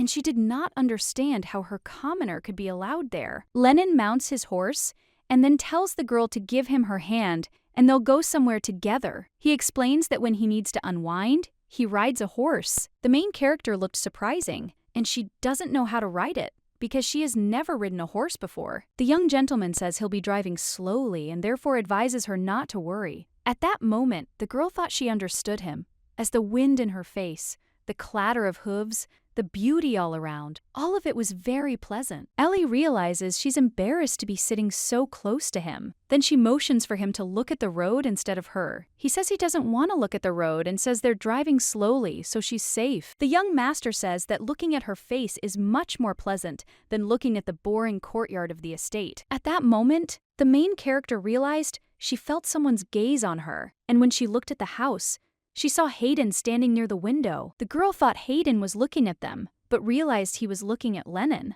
and she remembered him talking about someone he was in love with. The servant told Mr. Lennon that his guest had already arrived. Hearing this, the young lady became curious about who had come to see him. The young gentleman helps the girl off her horse and then asks what he should do, since he has an important meeting and the man has arrived early. He offers to talk, and then he will go. Ellie gestures with her finger, indicating she wanted to ask something. He asks what it is. She asks if he has a girlfriend. He replies that he's forgotten how to love. Lennon explains that this is the definition of her condition, an endless abyss of pain, and he's incapable of loving anyone right now. Hearing this, the girl thinks she's experiencing the same thing and believes they're all living in this same hell. The young lady understands that the young gentleman has forgotten how to love, and she, who never knew what love was, and Hayden, whose passion is destroying him from within. Lennon touches the girl's hair and says he hopes she gets home on her own. Hearing this, she holds up her fingers to see if he'll walk her home. The young gentleman says that he has to go,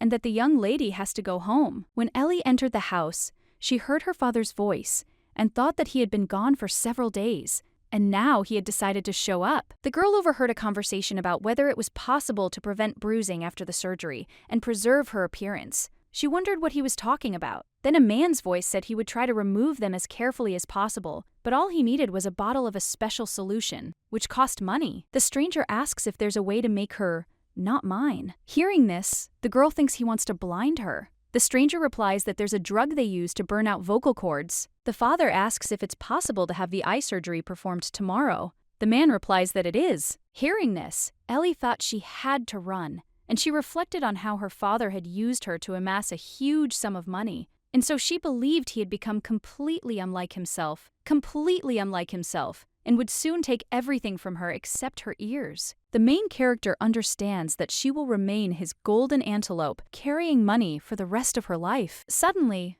the girl sees Hayden, and he motions for her to be quiet and insists that she needs to leave. Looking at him, she can't understand how he even got there or what he's doing. The young gentleman explains that he came to her because he wanted her to listen to him. The young lady explains that she has nowhere else to go and therefore thinks it's best for him to leave. Hayden claims he's trying to help her, then asks what's wrong. He asks if she heard her father and wonders if she's not satisfied. Then he explains that he just doesn't want her to get hurt. The young gentleman offers to listen to him, as he believes she needs to escape. At this moment, the girl looked at him and thought that she couldn't trust him. Ellie recalls Hayden's words about promising to help her escape, but in exchange, she had to meet Lennon and find out his secret for him. And she thought about how Lennon was the first person who had ever been truly kind to her, and therefore she couldn't betray him. The main character believes that even if Hayden really cares about her life, he orders her, and she serves his purposes. And therefore, she considers him the same as her father. The young gentleman touches the girl's face and says that she knows better than he what it's like to be used. Then he says that he won't ask anything of her,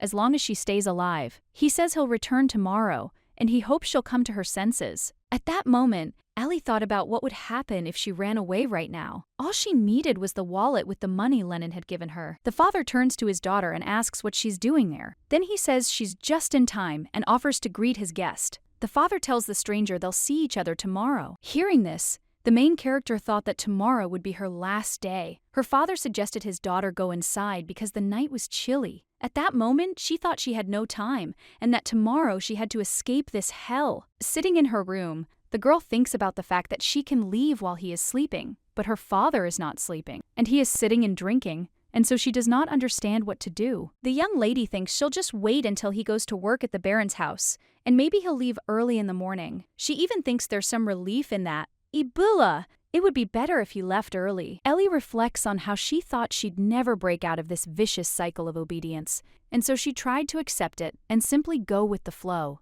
But she realizes that if she doesn't escape, she'll regret it for the rest of her life. The girl believes that this is her last chance, although she, a helpless doll, must challenge the danger. The main character took the money Lennon gave her and the dress he gave her, and she wants to get as far away as possible, and she'll go where her father won't find her. Ellie realizes that her 3 clients might be able to find her, but they want the silent Ellie to be the keeper of their secrets, and so she believes she needs to end this now. Suddenly, the girl fell asleep and dreamed that she was lying on a bed, and a man was standing next to her with a knife in his hand. She realized it was the man who had come yesterday, and she couldn't understand what he was doing near her. The girl realizes he wants to cut out her eyes, and then she screams. Ellie realized she'd been dreaming and sighed with relief. She thought she needed to calm down because she'd cried out and suddenly realized she could speak. The main character realizes there's no time to grieve now and she must leave. She looks at her watch and realizes he should have left by now, so she should have woken up just in time.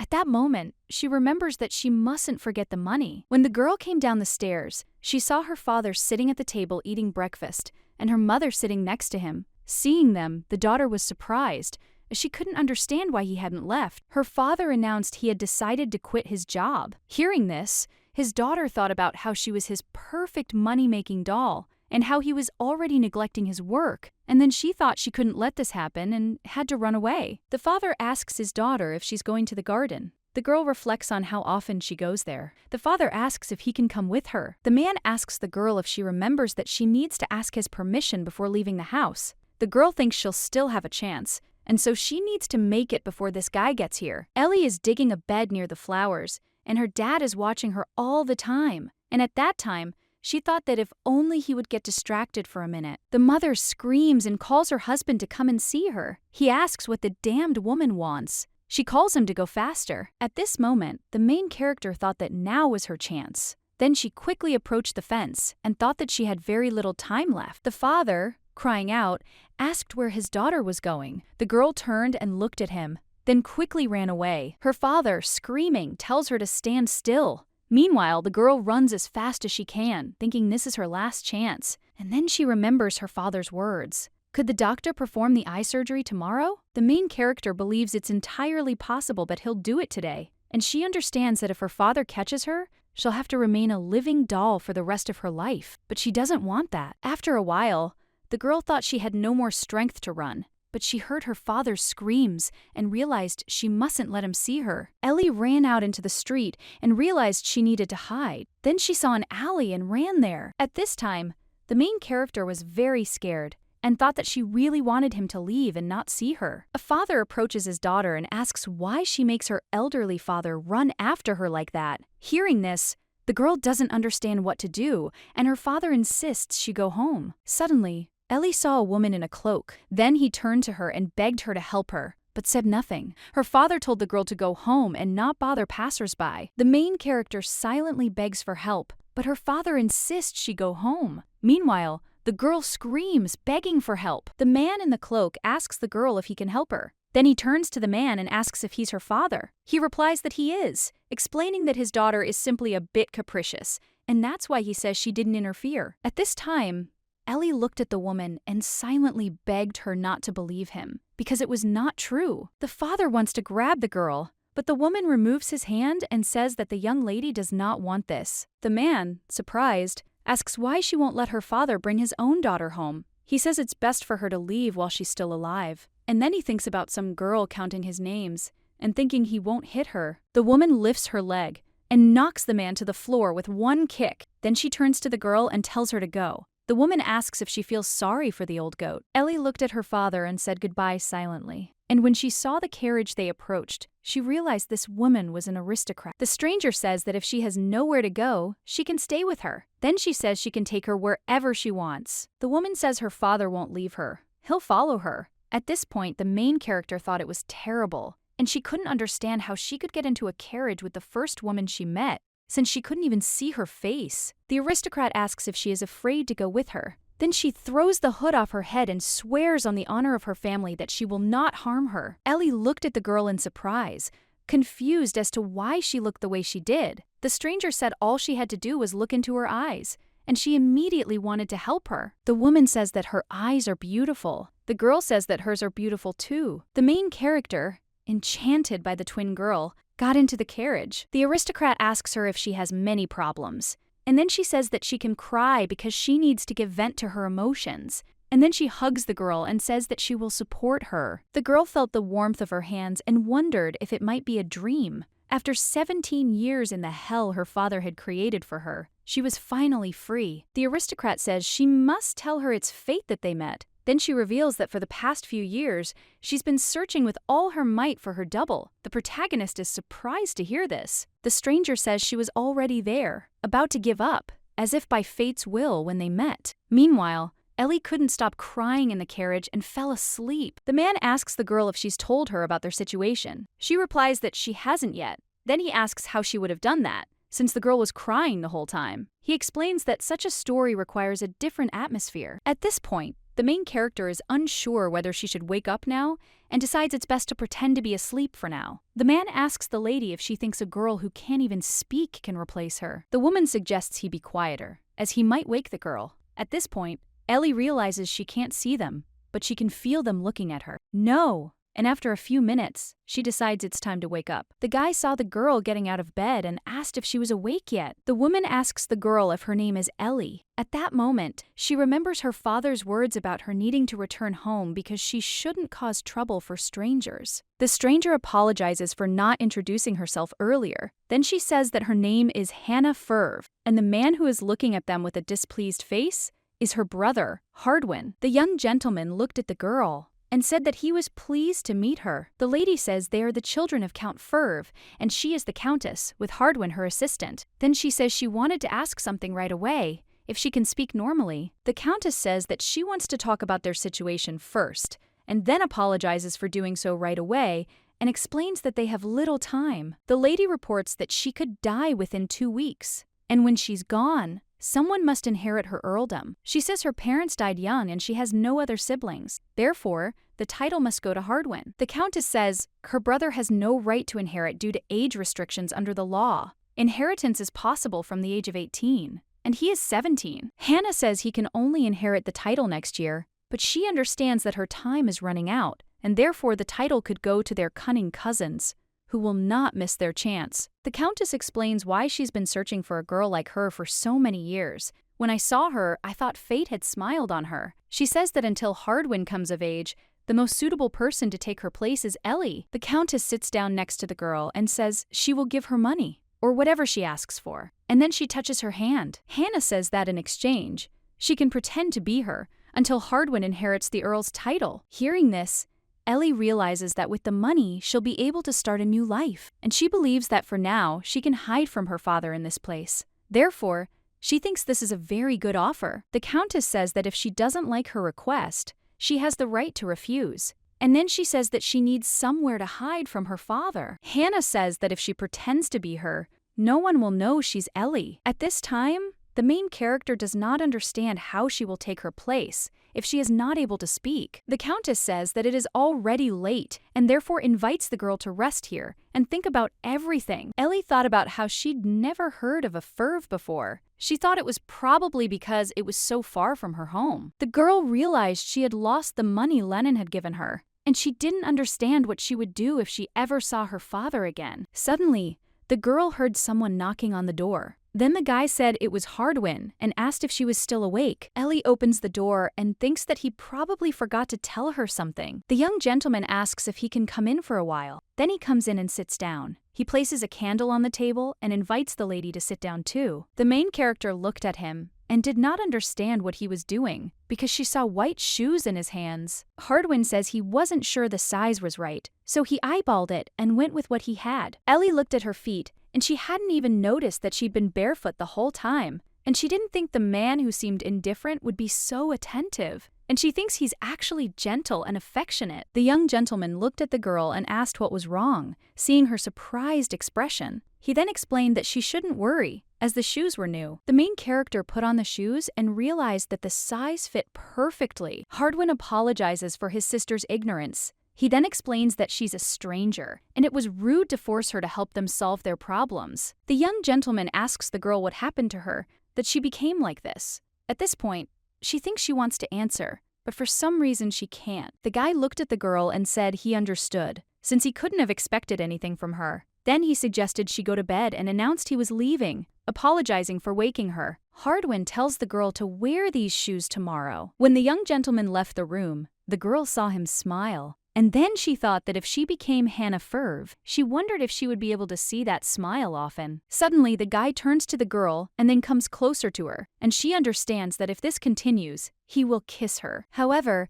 it all turned out to be a dream, and in this dream, she dreamed of Lennon, who was looking for her. The next morning, sitting at the table, Hannah says that she is deathly ill. Ellie asks if there's any way she can be helped. She replies that, unfortunately, there isn't, since it's a hereditary condition, and at least it's not noticeable. The young lady explains that she was born with a weak heart. Her father died early from the same condition, so she diligently trained her endurance to prolong her life. Hannah says nothing has changed except her physical condition, and sometimes she couldn't breathe properly because it felt like she was dying right now. The Duchess says her heart is beating very slowly and feels like it will soon stop altogether. Then she turns to him and says, she now thinks she understands the whole situation. Hannah asks why she can't speak and wonders if she is mute. At this point, the girl wrote down a reply on a piece of paper, saying that she had become accustomed to silence and had therefore forgotten how to speak. After reading this, the mistress asked if she would like to speak now.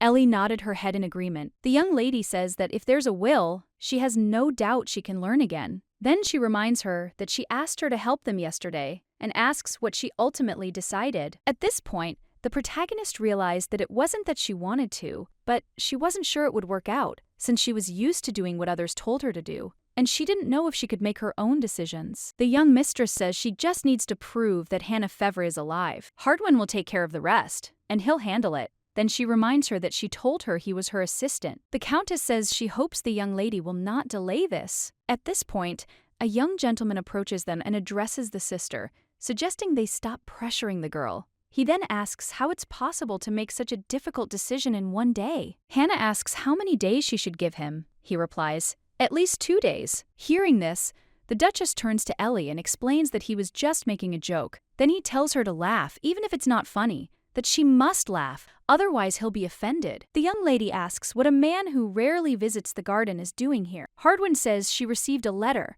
and that's why he came to deliver it. Hearing this, Hannah asks if he is really her brother, since he doesn't look like himself, and then offers to give the letter to her. After reading the letter, the Duchess says that a man who is about to die has received an engagement proposal. She looks at Ellie and sees that she seems somewhat thoughtful and asks if she should tell him who it's from. The young lady reports that the Duke of Hills wrote this to her. At this point, the main character realized that Lennon was the heir to the title of Duke of Hills. Jealous Hayden II, the Duke's son, and Labrador, Lennon's knight, seemed to connect them in more ways than she had imagined. The girl reflects on how she thought fate would never bring her together with these men again, and she wonders how she should act if she meets them. She also wonders who proposed to Hannah Lennon or Hayden. The Duchess said it would be a shame if she refused. At this point, the protagonist thought that this was excellent, since Hannah and Hardwin didn't know she knew the Duke. Hannah turns to her brother and asks him to imagine how hard it is for Ellie to think when he looks at her like that.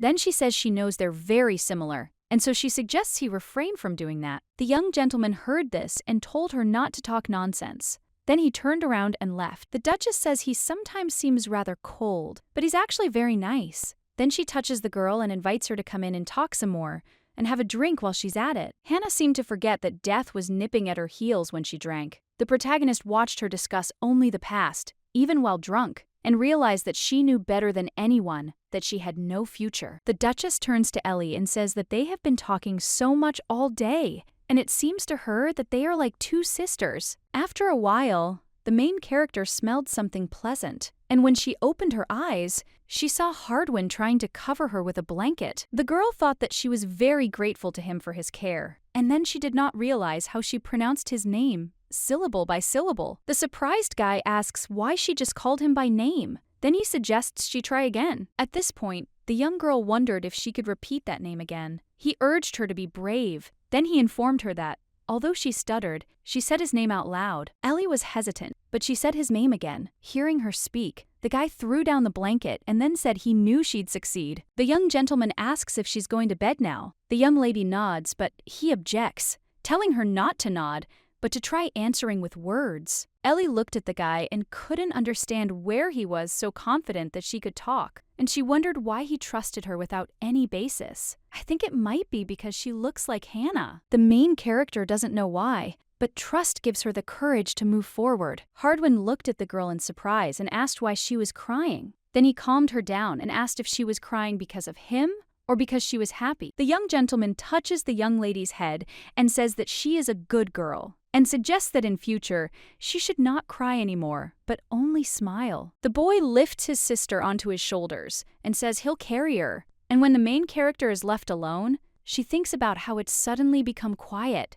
and that's why she feels lonely. The girl still thought she had gotten used to being alone, but suddenly she saw the door open, and the young gentleman wished her good night. Ellie was surprised because he came back to tell her this, and therefore she thinks he is cute. Lying in a comfortable, soft bed, the protagonist thought about Hannah's offer. She reflects on the fact that she hadn't planned to escape, and she believes that her meeting with Hannah, who made her a very good offer, was a coincidence. The young lady understands that the Duchess, unlike her, knew this moment would come, and if the title were to pass to any of the Fevre cousins, then Hardwin would be driven out. Ellie thought that she didn't want to see him grieve, and wonder if maybe she should agree. The girl thought that becoming Hannah Fevre would be a win-win situation for all three of them. She figured the benefits for Fevre were clear, and she'd have the money to run away somewhere, so she decided to agree. The next day, the young gentleman asks if he can come into the room. When the guy walked in, the main character looked at him and couldn't figure out what was wrong, as he looked ill. She was also curious about what was going on,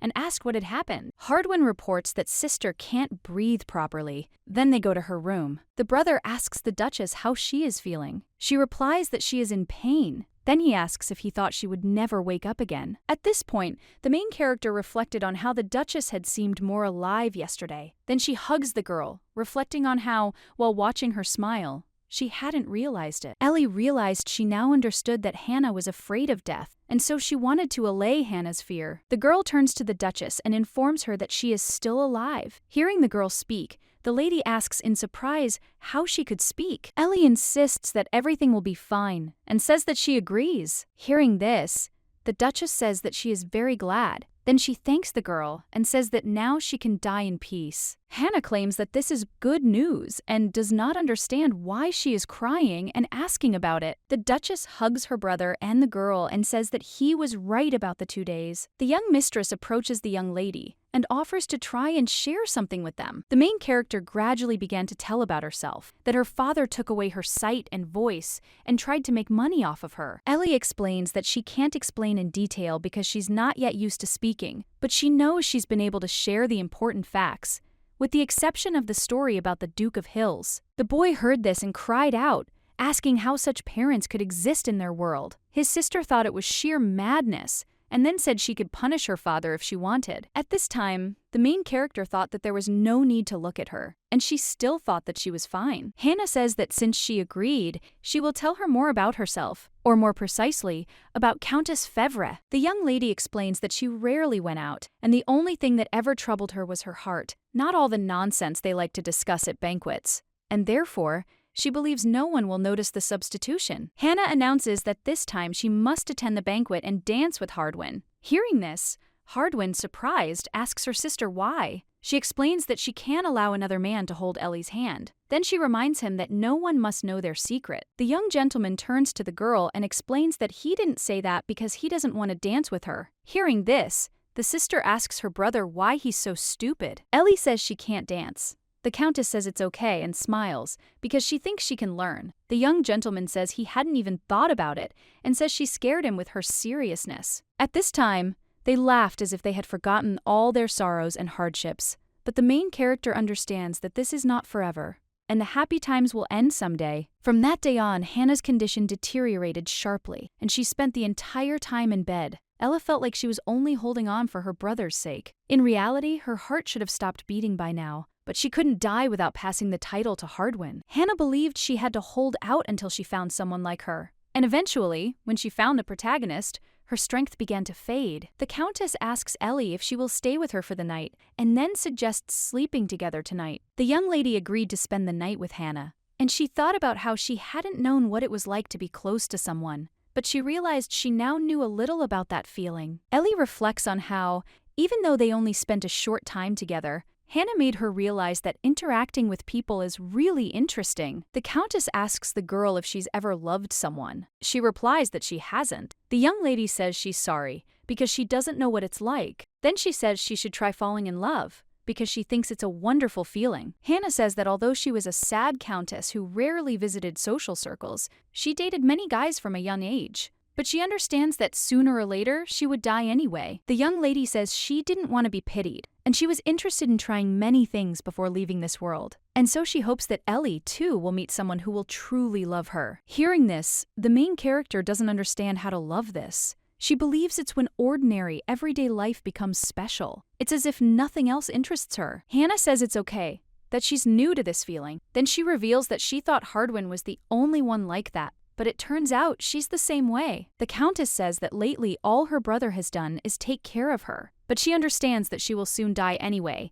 and therefore wants him to be happy without her. Ellie takes the lady's hand and says he'll be happy. She asks, surprised, why she's so sure. The girl replies that it's because she wants it. Heard this young lady smiled and then said that it was true, since she always said that her brother obeyed her. Hannah asks Ellie if she can ask her to take care of her brother Hardwin one last time. Ellie says of course, and then she thinks about not saying that. The young lady says her brother will cry a lot, and if he does so while thinking about her, she asks her to wipe his tears. She then says Hardwin will try to look cool and not show it, but she must tell him that everything is fine. The Countess says that he is stingy with emotions, so it is sometimes difficult to understand him correctly, but she still suggests trying to do this. At this moment, the young girl thought that she was saying goodbye, and then she hugs her and says that she will talk to Hardwin tomorrow. Ellie had a long dream in which they were walking through the garden, holding hands, under a clear sky, where Hannah wasn't sick, and Hardwin was smiling, and so she believes it was a very happy dream. The protagonist doesn't understand why. If these are just her dreams, she feels strange for any reason. And at that moment, she felt as if Hannah were disappearing forever, and she felt it. When Ellie woke up, she saw Hardwin sitting next to her on the bed. Then she explained that they had met yesterday, but she noticed the expression on his face and looked at Hannah, who was still lying there, still asleep. The girl turns to the Countess, touches her, and asks her to open her eyes. And at that moment, she thinks that her fears will prove unfounded. And with tears in her eyes, she begs her mistress to wake up. Hardwin tells the girl to calm down, then tells her that Hannah has fallen into eternal sleep. He hugs the girl and begins to cry. She comforts him so he won't cry. The protagonist sat in the room the entire time Hardwin was busy with Hannah's funeral, and she realizes that if she doesn't want to set her up, from this day on, she must live as Hannah Fevre. Ellie thought about the Countess going to a good place. She realized the funeral was already over, but she didn't know what to do now. Late in the evening, a gentleman came into the room and asked if he could come in. The girl agreed and noticed that his face had become so haggard in just one day. Hardwin asks if they can sleep together tonight and assures her he won't do anything to her. He explains that he's afraid to sleep tonight and therefore believes he definitely won't be able to do it alone. Lying in bed, a guy asks a girl if she's asleep. The young lady replies that she can't sleep. Hardwin says he can still smell his sister in bed, and it feels like she's nearby. He recalls that during the funeral, he wondered why his sister was born with a heart defect while he was perfectly healthy. The guy says he misses her very much. Ellie reassures him and says it's not up to them. He asks why people die over such nonsense. At this time, the girl looked at him and thought that he was alive. And then she touched him and said that the main thing is to remember Hannah with your heart. The young gentleman says he understands everything and therefore believes they should stop crying, because as long as they continue to remember her, Hannah will live in their hearts forever. The next morning, when the protagonist woke up, Hardwin was nowhere to be seen. She also wondered where he had gone and whether she felt it necessary to find him. Ellie came to his room, but before she could open the door, he came out. The young gentleman said he had a place he wanted to go, and then asked if she would join him. When they went outside, Ellie asked when it had gotten so cold, and at that moment, she thought that she needed to grab a coat. Hardwin says that because of his request, she didn't even have time to get dressed, and he doesn't want her to get sick. Then he puts his jacket on the girl. At this point, the main character wonders when he realized she was cold. She reflects on how attentive he is, and how last time he even gave her shoes. When they arrived at the clearing, the main character saw a multitude of flowers. The boy informed her that Hannah was buried there. Hardwin says he and his sister have been growing these flowers since they were children. Then he turns to Ellie and tells her that when she misses her sister, she can come here any time of the day or night, at least occasionally, to remember her. The young gentleman touches the girl's hair and says that she herself said that one must remember one's sister with one's heart. Ellie thanks the guy for showing her this place and suggests they come back together next time. A young girl approaches Hardwin and tells him she has a question. She asks what to do about the maids who saw her. The young master tells her not to worry, as only 2 maids saw her. They both knew Hannah was ill, as they've worked at this mansion for many years. She also shouldn't worry, as they even helped with his funeral. He believes they'll continue to help in the future. The girl thought that this meant that Hardwin trusted them, and they knew that she was a false countess. The guy asks Ellie if she can switch to informal speech, since he thinks they're the same age, and she's like a sister to him. Hearing this, the girl is surprised, as it came so suddenly. The young gentleman informs her that the countess should not speak formally to her assistants. The girl smiles and agrees. He suggests she communicate more often, as he believes this will improve her speech. At this time, Ellie thought that until yesterday he looked sad, but today he is smiling, and she is happy. The maid reports that a letter has arrived for the countess. The gentleman looks at the piece of paper and says he wrote it again. The girl asks what it says. Hardwin said it was a letter from the Duke of Hills. Hearing this, the girl wondered if it meant something about an engagement. When she opened it, she wanted to read it, but couldn't understand what it said. Ellie thought she needed to connect the words that were familiar. Then she read that he would come because he wanted to hear directly why she had turned down the engagement proposal. At this time, the girl became interested in who exactly proposed to Hannah. She assumes that it was probably Lennon or Hayden. She does not know who exactly the sender is. Hardwin asks Ellie what it says.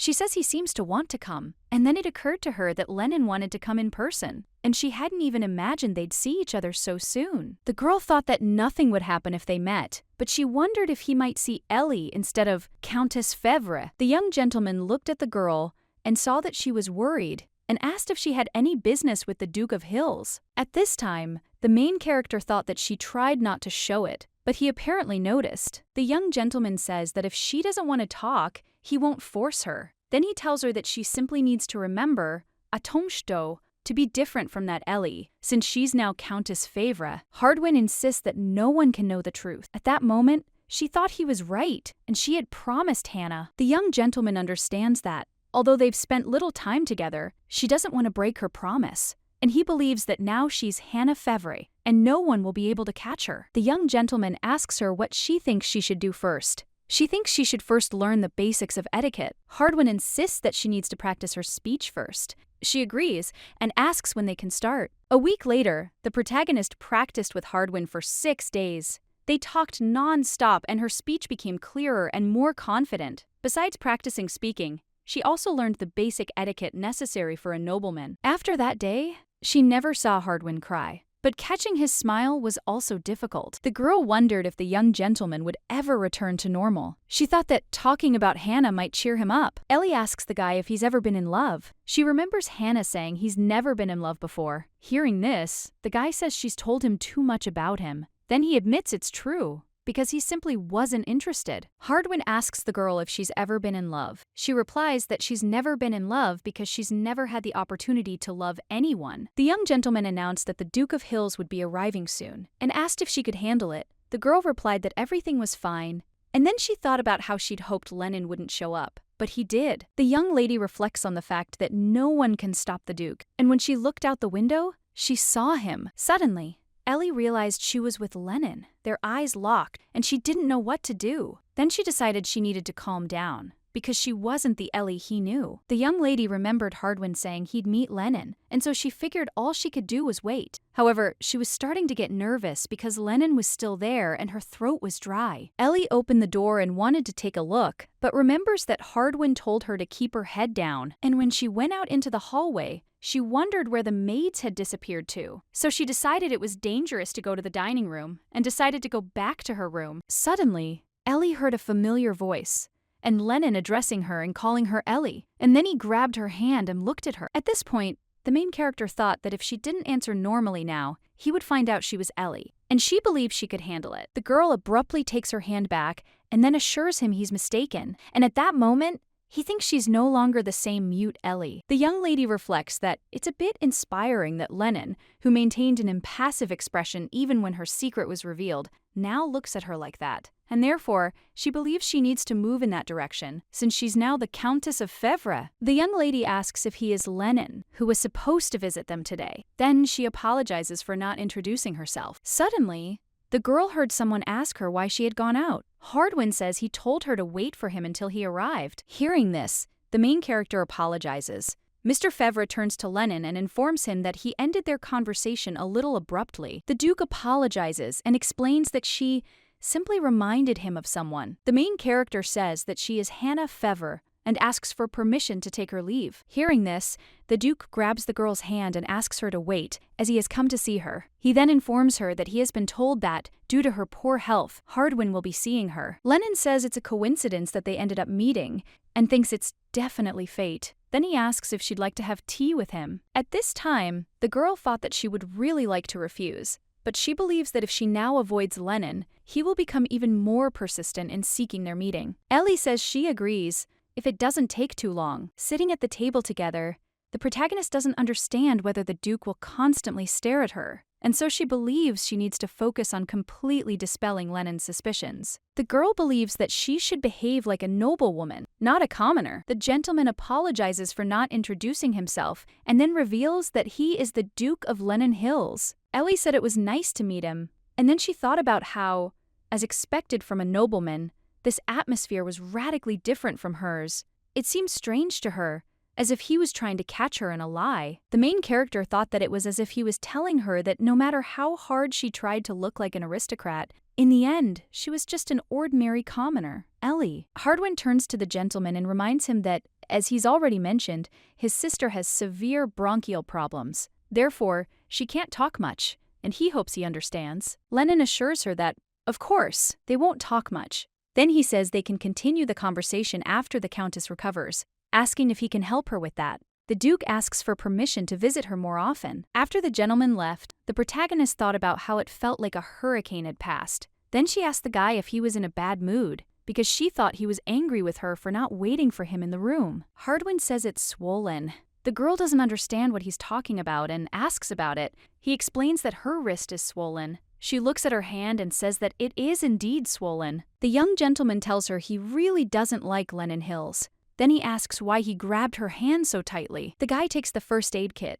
then applies a bandage to his arm, saying it will help reduce the swelling. He offers to support him a little. Hardwin insists that the next time someone tries to grab her wrist, she should tell them that holding a woman's wrist without permission is very rude. Then he asks if she'll be sure to say that. The girl heard this and smiled, but he insisted that she shouldn't laugh, since he was speaking seriously, and asked her to repeat it. Elle says it's impolite to grab a woman's wrist without permission. The guy asks if he can pet her. The girl nods again and thinks about how it's starting to feel weird to nod in response to a question. The protagonist recalls that just a few months ago, she had no motivation to live. She didn't want to eat or do anything, and so she believes she simply existed. While her life has completely changed since she came to Countess Fevre, the young lady reflects on how she wanted to speak and how she wanted to repay Hannah for saving her. She also wanted Hardwin to be happy, and that's why she only now feels alive. Ellie thanked the guy and thought that she was grateful to him for taking care of her swollen wrist and for making her feel alive. The guy looks at the girl and says that she smiles so brightly and then leaves. She asks why he's leaving, and he replies that she needs to rest. When the young lady was left alone, she thought that the young master felt burdened by her gratitude. The next day, when they came to the flower meadow again, the young lady said that, if she thought about it, there was still a lot she didn't know about him. Hardwin asks her what she's interested in, and then gives her his jacket so she won't get cold. The girl asks when his birthday is. He replies that he was born in November, on the first snowy day. Ellie says it suits him. He asks, surprised, what exactly? She explains that his hair looks like snow. The young gentleman asks when the girl was born. She replies, in March, on the last snowy day. Hardwin says her hair also resembles snow. She claims they were born on the first and last snow days. She asks when it will snow this year. He says he doesn't know, but he and his sister usually watch the first snowflakes together. The girl asks if she can take on this role this year. He replies that if she doesn't mind, he'd be happy to. Unfortunately, the quiet days did not last long, because the next day, Lennon dropped by again for a visit. Seeing him, the main character asks why he came. Then he claims he can't help her with her illness. The young gentleman asks why she thinks so, and then informs her that he has brought good tea from the West. The young lady thanked him for his kindness, and then she realized she still couldn't breathe to keep talking. Lennon says he thinks it's still hard for her to talk. She replies that it's okay, but he might not come as often. And then she thinks she'd like him to shift his attention away from Countess Fevre. Hannah says she's leaving. Hearing this, he grabs her hand and tells her to wait. She screams and says it's impolite to grab a woman's wrist without permission. Then he takes his hand back. Lennon apologizes and explains that he didn't want to leave her so soon, and asks if she would give him a little more time. The young lady agrees and offers to continue their conversation. He thanks her for agreeing to talk to him. The maid informs her that she's made them tea again. At this point, the protagonist notices that she's smiling much more than usual. Therefore, she decides she shouldn't dwell on it. The young woman turned to the guest and asked him to explain why he'd decided to propose. It occurred to her that he'd already benefited from Ellie's disappearance and didn't understand what else he needed. Lennon recounts something that happened in his childhood. He explains that his younger brother had an assistant his own age, and whenever they saw each other, they'd discuss something. They were about the same age, so they had plenty of things to talk about. However, one day, his brother's jewelry went missing, and he was so angry that he immediately raised a fuss. Naturally, an assistant was blamed for the theft, but Lennon is certain it was some kind of misunderstanding. Hearing this, the main character does not understand why he is suddenly telling her this. The young master reports that he was afraid to side with the servant because he was young and didn't want to upset his father. The girl asks what he did. Lennon replies that he kept quiet, even though he felt terrible. A few days later, he decided to help the servant, but it was too late. His brother Hayden had finished him off. The Duke says his brother has become a cruel man ever since. Hearing this, the girl recalls how she thought death was a normal occurrence for him, and believes he became that way after that incident. Lennon says he felt guilty at the time,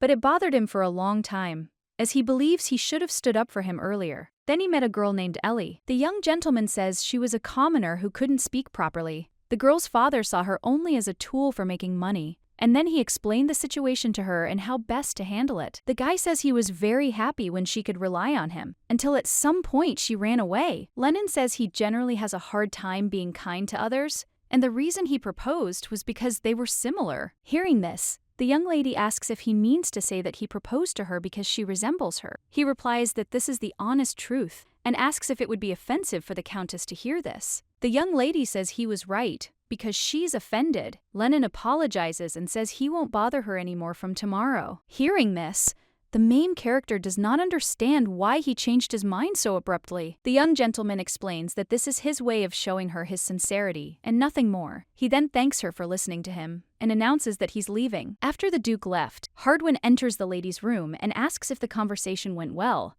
Then he asks what happened. The young lady smiled back and said that everything was fine, since he wouldn't be coming anymore. Hearing this, the young gentleman said that it was strange for him, but he was glad. Ellie saw Lennon talking to the maid and thought about how he was the kind of person who got along well with people, and she understood that he would do anything to find out who she was. The protagonist realizes that the maid who knows her secret has apparently fallen in love with Lennon. She also suspects that Lennon may have seduced the maid. Ellie tells Hardin she has a bad feeling about this. He reassures her and tells her not to worry. He then tells her he's listening to her and assures her he'll never harm her. The young lady reports that she believes Lennon is trying to seduce the maid, and it's the maid who knows she's not Hannah. The young gentleman, hearing this, said he thought she could be relied upon. Then he asked if he could send her away for a while and send her to another province for a year, giving her enough money to live on and providing her with a place to sleep. Ellie says Lennon will understand, because she thinks he has enough power and money. Then she turns to him and says she can handle it herself, because she thinks that's what Hannah would do. Hardwin says he has a strange feeling. She asks if it's bad. The young gentleman replies that,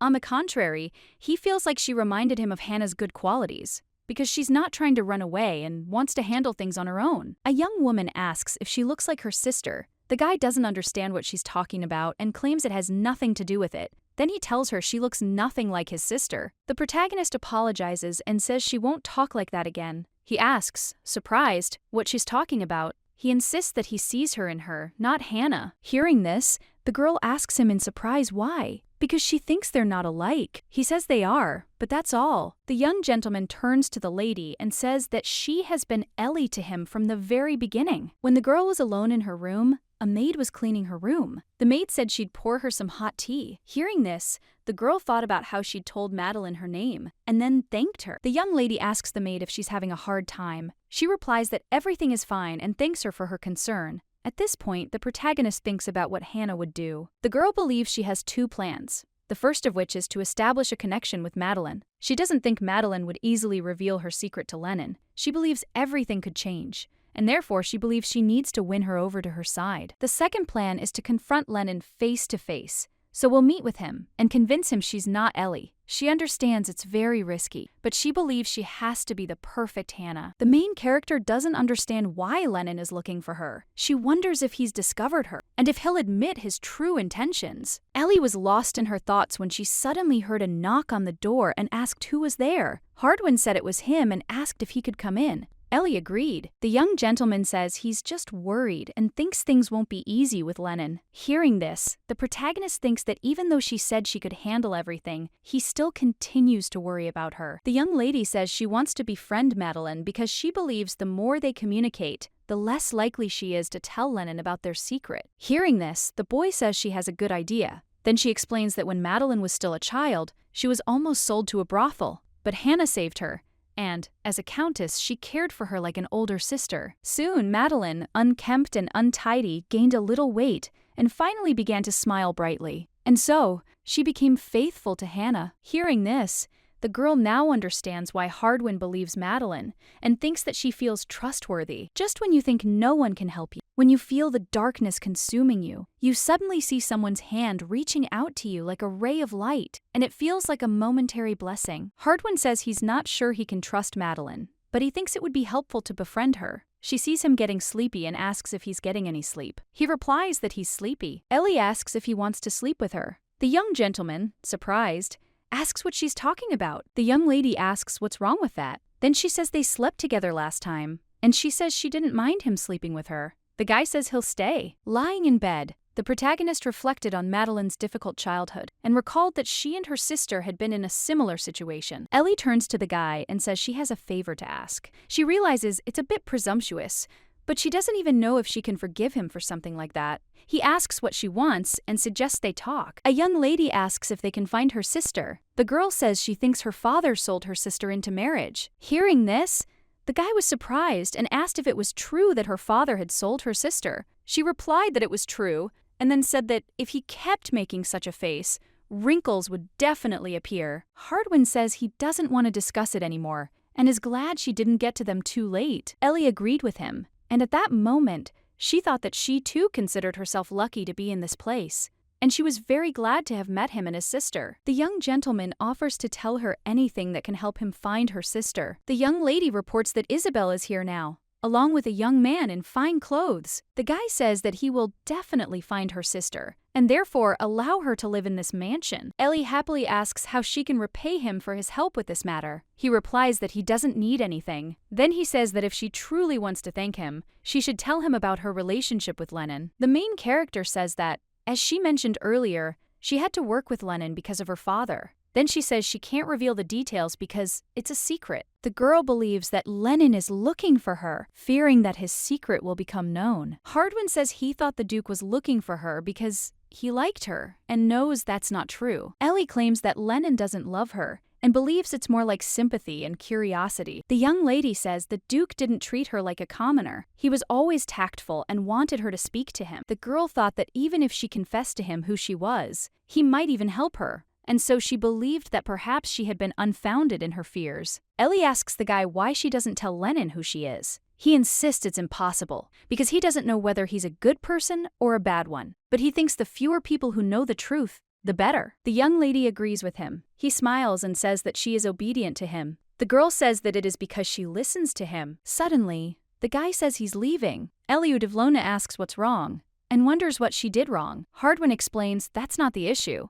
Then he announces that there will soon be a banquet at the Imperial Palace. The young gentleman informs her that she must practice dancing with him starting tomorrow. He explains that he completely forgot to tell her about this. Then he leaves and bids her goodnight. The young woman lay down on the bed and thought about how he had already left, but the bed was still warm. She would like to fall asleep here tonight. The next morning, Madeline says she hasn't said this before, but she is very glad that Lady came here. The maid believes that this way she can at least somehow thank the Countess, since she has done a lot for her. A week has passed since the main character decided to befriend Madeline, and during this time she has already learned a little more about her. Madeline came to the Countess's house at the age of 5, and she will turn 15 this year. And this girl lived in this house for 10 years. The more Ellie looked at Madeline, the more familiar she seemed. She reminded her of her sister, whom her father had given away and who remembered it happening 10 years ago. When the main character asked Madeline to recall her childhood, she said she couldn't remember anything. That was probably because she was shocked that they wanted to sell her. Ellie thanked the maid for keeping her secret.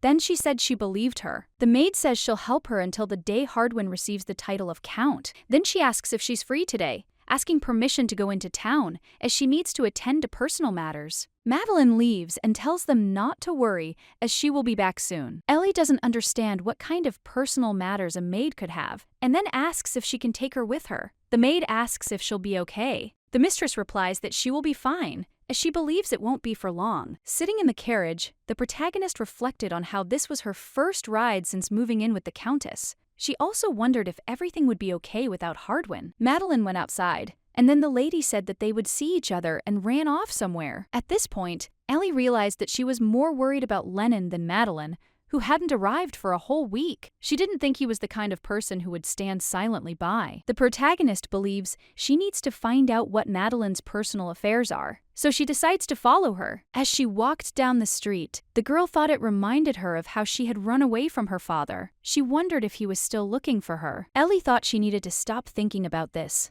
but suddenly she collided with a man, and her hat almost fell off, but the man grabbed it just in time. The girl saw Lennon. He turned to her and told her she needed to be more careful. Then he asked if she was there on business. The young gentleman says it's dangerous to travel alone without maids and knights. She replies that she was just about to return, and then he thinks she needs to go get something slow. When the main character looked outside, she saw that the maid was no longer there. Lennon says they met by chance and asks why she sighs so much. The lady asks the gentleman what his business is here on. The Duke says he wants to find someone, and if she doesn't mind, he'll walk her to her carriage. It occurs to her that, Since Madeline has disappeared into the crowd, she should at least keep an eye on Lennon. Then she agrees. Ellie asks the gentleman if he had a meeting planned. He replies no, and Ellie wonders what that means. He wasn't planning on meeting Madeline. The young lady asks who he was looking for, if it's not a secret. He replies that if she's interested, he'll tell her. The Duke asks if she remembers their last conversation, when he said that he was looking for a girl like her. Ellie replies that she remembers.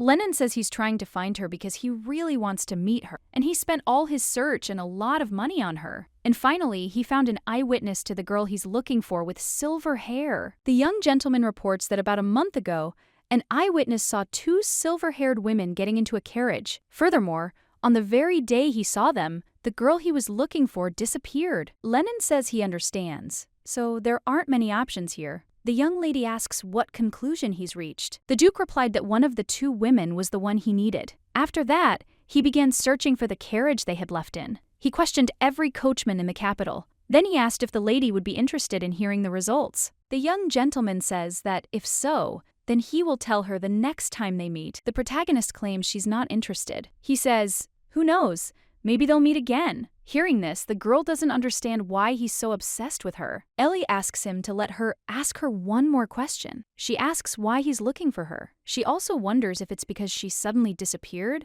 or because he likes her. Lennon replies that it's more like he feels like he's lost something. He then explains that he's not a very good person, and he has terrible desires. And every time he commits a reckless act to satisfy his desires, he suddenly becomes empty. The Duke says that after meeting a girl named Ellie, this emptiness disappeared. He recalls that she even consoled him, which is why he enjoyed being around her. The young gentleman says he wants to find her and do something for her, and he believes he hasn't even decided yet whether he feels friendship, affection, or perhaps love for her. Lennon says the first thing he wants to know is if she's safe, and he wants to talk to her again. The young lady asks if he misses that girl. The gentleman replies that he does. Hearing this, the main character realized that she hadn't even known she was important to him. However, she suspects he's not genuinely missing her. Ellie says she hopes he finds this girl. Then she takes his hand. The Countess asks him to consider why she decided to suddenly disappear. Then she says that if he misses her, it means she's valuable to him. And then she thinks he shouldn't complicate things by searching for her. And then she announces that she's already leaving. Lennon approaches Hannah and says he wants to meet her. She says she'll talk to Hardwin about it. Suddenly, the main character heard a familiar voice.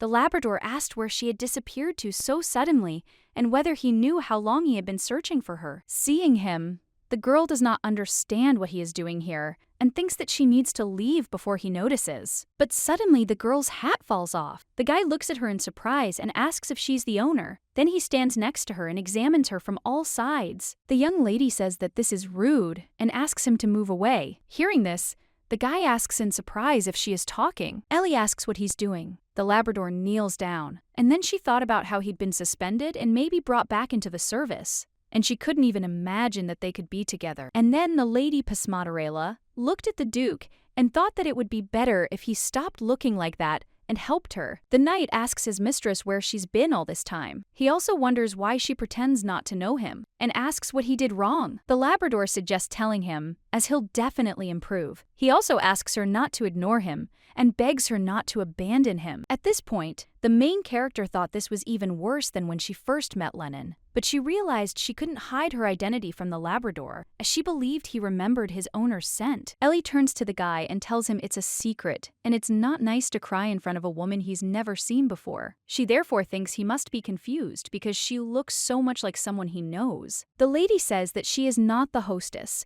but Hannah Fevre, and says that if he stops crying, she will forgive him for his behavior. Lennon says he feels the knight was very rude, and therefore asks for forgiveness. The lady says it's okay and says she has to go. Sitting in the carriage, the protagonist ponders whether she did the right thing. Although she didn't say it was her, she believes her actions effectively confirmed her identity as Ellie. The girl doesn't understand how she could have ignored his desperate voice, and so she simply hopes she did everything right. When Ellie returned to the mansion, she lay down on the sofa, lost in her thoughts. She didn't even notice Hardwin approaching her to tuck her in. The young gentleman apologizes because he didn't mean to wake her. The young lady says it's okay and then asks why he came so late. The guy says he wanted to ask her what color she likes. She replies, "Purple." Hearing this, he sighs with relief and says he's happy. The girl asks why he's happy. Hardwin says there's a banquet in 2 days, and her dresses. But suddenly a maid enters the room and announces that a man has come to see the Countess. He calls the lady mistress. Madeline reports that he said the Countess should meet him. Then she asks her mistress what she will do. Hearing this, the main character thought about something she hadn't even imagined he'd think of. Then she told the maid to show the man to the living room and tell him she'd be there soon. Hearing this, Hardwin was surprised.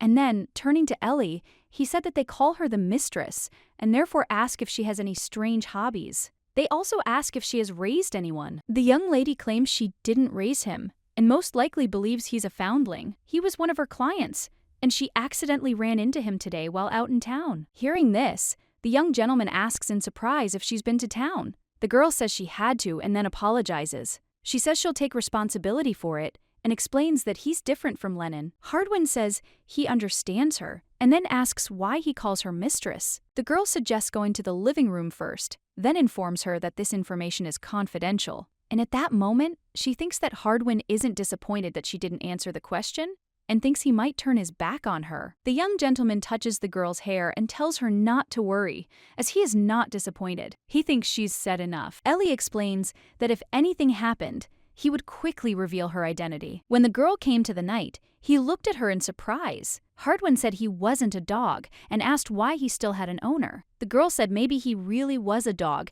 and told the Labrador to sit down. The young gentleman announces that he is Hardwin Fevre still protects Ellie. The knight says his name is Labrador Lassens, and since he's the Duke of Hills's knight, Ellie is considered his mistress. Hearing this, the main character thought that he was talking as if she was part of the Duke's family. Hardwin says they can't share all the details, but Ellie is now replacing his sister Hannah. The Labrador says he understands. Ah, Maladoy! The gentleman asks if he plans to tell anyone about this.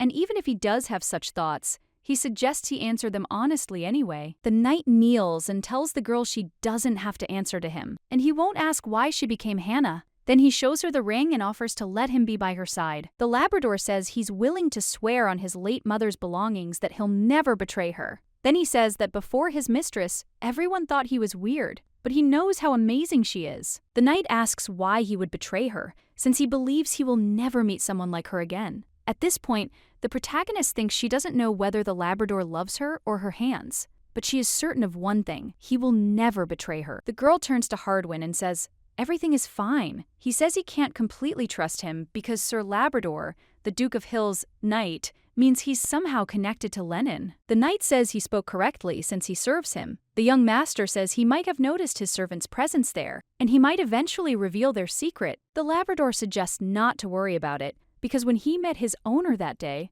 Lennon was there too, and he knows he really likes his owner. The knight says that while the mistress assured him she wasn't Ellie, Lennon looked at them suspiciously. He then asks if they know how he can be possessed, and therefore, he believes he won't stop trying to find them. Labrador says he's sure Lennon would have thought it strange if he hadn't come here today. Hearing this, the main character wondered if he was a stupid dog, and she realized she'd almost said it out loud. The guy says that since it's related to her, he's thought it all through very carefully. The young gentleman insists he's still not ready to trust him completely. However, if he does something for him, at least he'll try. And then he says he should keep an eye on Lennon Hills. Hardwin says he must report back to them as far as the Duke knows it's Ellie. He must also report back if he starts following her himself. At this time, the girl thought that it was not entirely beneficial for the knight to keep an eye on his Duke. The Labrador agreed and asked when he should start. The girl thought he was clearly an exception, and the young gentleman asks where his knightly pride has gone. Labrador says he cannot serve 2 people at once,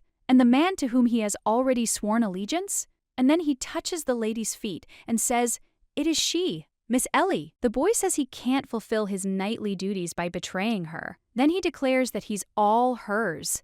Labrador says he wasn't attached to Lennon from the start and simply wanted to observe him up close. The knight announces that he also has a favor to ask of Hardwin. He then says that if he succeeds in his task, he would please appoint him as the Countess's personal knight, as he believes he is ideally suited for the position. Hearing this, the main character says everything is fine, as she believes the Labrador won't bite her. At that moment, she thought that the most he'd give her was a kiss. Then she says it's late and he should go back. She suggests they meet in a week. Hardwin suggests keeping an eye on Lennon, and then they'll know whether they can trust him or not. Ellie stroked the boy's hair. Mr. Ferv said it was late and he should go back. At that moment, the girl thought Hardwin was very angry, probably because she had not only left without asking, but also told the Labrador who she really was. And to top it all off, she stroked his head. Ellie turns to the young gentleman and insists she will never act alone again. She then explains that she was forced to go outside because of Togo, to Anahatiela follow Madeline. The girl says that she eventually met Lennon, who also promised to tell her about Ellie the next time they met. Hardwin challenges Ellie to answer his question precisely. He asks if he's still her guardian. She replies,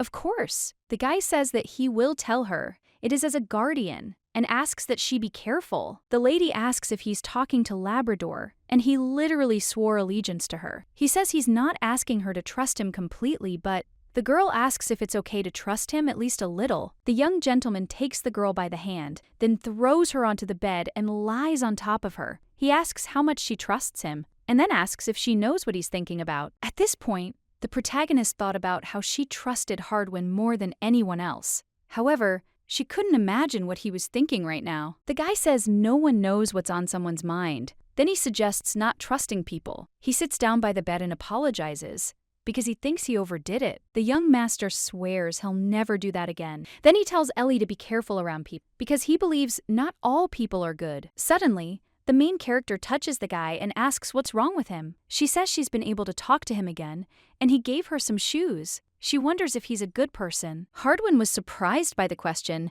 then said he'd scared her 3 minutes ago. The girl said she didn't know anything because he was nice, and that's why she wasn't scared. Ellie insists that she understood so clearly what he wanted to convey to her. Then she touches his hand and says, "Everything is fine." Lady asks if he's ever been burned by trusting someone. The gentleman recalls that when their father died, they acquired an uncle who was very kind to them. But in reality, he simply wanted the title of Count. He trusted him, except for his sister, and could confide in him alone. Ellie says she too believed her father, and couldn't even imagine that he wanted to take away her voice and sight, and so she understands his feelings. The girl approaches the guy and invites him to sit closer to her because she wants to hug him. She hugs the guy and asks him to trust her. Then she tells him that she wants him to reciprocate her trust. At this time, the main character became interested in how much time it would take for them to be able to completely trust each other. The next day, Ellie looked at the boy and asked how long he would stand like that. Then she suggested he sit down. Hardwin apologizes for yesterday and explains that he's been thinking about it all morning.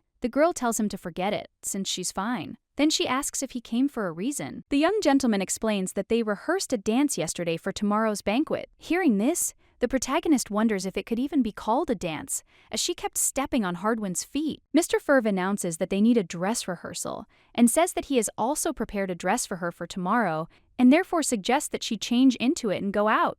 The girl agrees. When the main character in the dress section looked at herself in the mirror and thought how beautiful she was, she thought that if Hannah were alive, this dress would have been meant for her, and she thinks she would look so beautiful in it. Ellie thought that for her sake, she had to play her role perfectly. Hardwin's office door and asked if she could come in. When she saw the guy, she was very surprised, as he was dressed nicely. The young gentleman asks if she's arrived yet, and by that point, the girl hasn't even noticed how much she's become engrossed. Then he asks her how she turns around and asks if she looks like Hannah. Hardwin insists she looks like herself, but she thinks people who don't know her will think she's Hannah. Then she says the dress suits her. Ellie asks if he chose it himself. He replies, yes.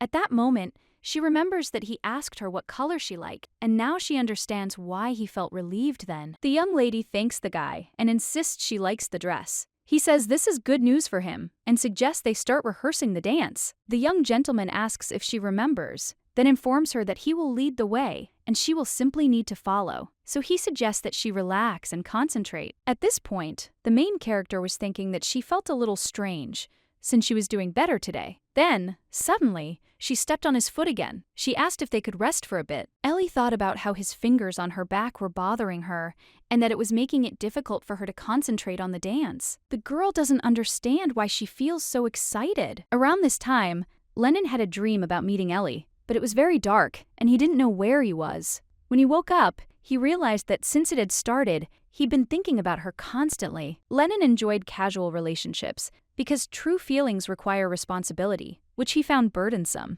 His inner possessiveness insisted he should have everything he wanted. With his perfect looks, talent, and family wealth, this wasn't a difficult goal for Lennon. However, he faced a problem the moment Ellie entered his life. And then, for the first time in a long time, Lennon's heart began to beat faster. The servant informs the master that everything was as he thought, and Sir Labrador went to see Countess Fevre. He asks if he knows what they talked about. The servant replies that they talked inside, and therefore, unfortunately, he knows nothing. At this point, the young gentleman was thinking about Hannah, who rarely shows her face in social circles. And so, all sorts of rumors circulate about her. They say she's ugly, and the people who invent these rumors are far worse than those they gossip about. He hadn't originally intended to get married, but the proposals kept coming, so Lennon would prefer to marry someone whose vision of marriage matched his. He wanted to marry a girl who wouldn't love him, and he considered Hannah Fevre just the right woman. The young gentleman realized she resembled Ellie, and so he decided proposing to her would be a good idea. He realized she hadn't given any reason for her refusal, but at the time,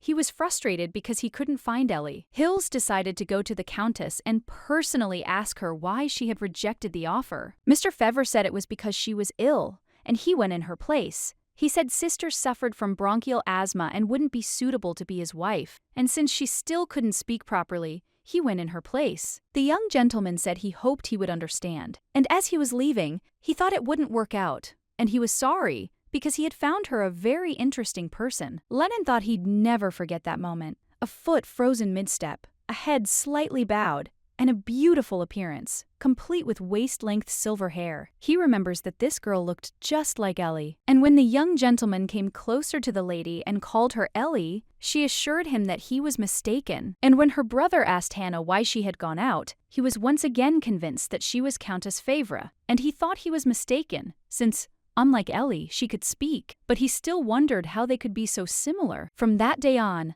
Lennon began investigating how Ellie and Hannah might be connected. After scouring the capital, he discovered stories of two silver-haired women getting into a carriage together. A woman entered the gentleman's office and asked what was wrong and why he hadn't come to see her. He wondered what brought his mother to him. The lady says that she hasn't seen him at all lately, and that's why she's very upset about it. The guy doesn't understand what she's talking about and asks about it, then explains that he was just busy. She asks if he has a new woman and also wonders how long he'll last this time. A week and 2 weeks? The Duke says he doesn't know and is wondering how things will turn out. The lady says he shouldn't hurt her too much, and if he continues like this, it will hurt him one day. The guy claims he'll never be in pain, and he believes he knows how to live pain-free better than anyone. Then he announces he'll be leaving early today. Walking down the corridor, the Duke thought that earlier he would have been angry with this woman, but now he had no time for that. Suddenly, he sees the guy and asks why his sweet little brother decided to pretend he didn't notice him. Hayden says that if he wants a fight, he doesn't need one. The older brother says he doesn't want to fight, but just wanted to say hello. Then he asks if he likes that he and his mother get along so well. Hayden tells Lennon Hills to shut up. The black-haired guy says he knew his mom was all for that kind of relationship. Then he suggests he watch his language next time, unless he wants to end up a servant. At that moment, Hayden thought that he was right, but even after such words, he couldn't hate him. And this angered him even more, because he loved the one who didn't value him at all, and he thought that he wished Ellie would console him now. The young gentleman reflects on the fact that he doesn't know where she disappeared to. If he had known she would disappear so suddenly, he would have persuaded her to stay and would have been gentler with her. Hayden realizes she's consoled him countless times, and he couldn't even do anything for her. Then he puts his hand on his gun and thinks he's pathetic. The boy takes the weapon and thinks he'd better fall into eternal sleep. But suddenly he sees a letter of recommendation from her father. It states that the mute Ellie is only capable of listening attentively to him, and if he confides his secrets to her, she won't be able to tell them to anyone. Hayden wondered why his father was offering such strange services. He realized he hadn't even considered what was wrong with the woman. He'd simply gone to her father and signed a contract with him. And so the guy thinks he's out of his mind. Even though he knows it cost a lot of money, he decided it was worth it. And he understands that, in any case, if he commits suicide, he won't need the money anymore. The young gentleman believes that, no matter how foolish it was to confess his secret, he couldn't help himself at their first meeting. He revealed his attraction to men and felt relieved. Hayden thought it might be best to keep seeing Ellie, as he felt much better after their meetings. But one day, the young gentleman met her under strange circumstances. And when he saw the girl with his brother, he became curious about why they were together. and suggested that he might also be Ellie's client. Hayden understands that a brother like him has secrets too, and he desperately wants to know them. Therefore, he believes that destroying him and becoming the head of the family will make up for his miserable feelings. However, the young gentleman's decision changed. He wondered if there was some kind of medicine that would allow her to speak, and then he thought about how he couldn't allow this idiot to take advantage of her. Hayden tells the girl he'll help her escape from here, and he understands that even if she hadn't intended to tell Lennon's secret, he would have helped her anyway. However, the next day, she simply ran away without even thanking him. Ellie suddenly disappeared. The young gentleman couldn't understand why, and believed he only wanted to help her. He also wondered if he would never see her again. And at that moment, he thought that if it weren't for her, he would have committed suicide. Hayden decides he must find her, and he will spare no expense. He tried to find a similar girl, but none of them came close to the real Ellie, and so he still hasn't figured out where she is. When the young gentleman entered the pub, he saw Ellie's father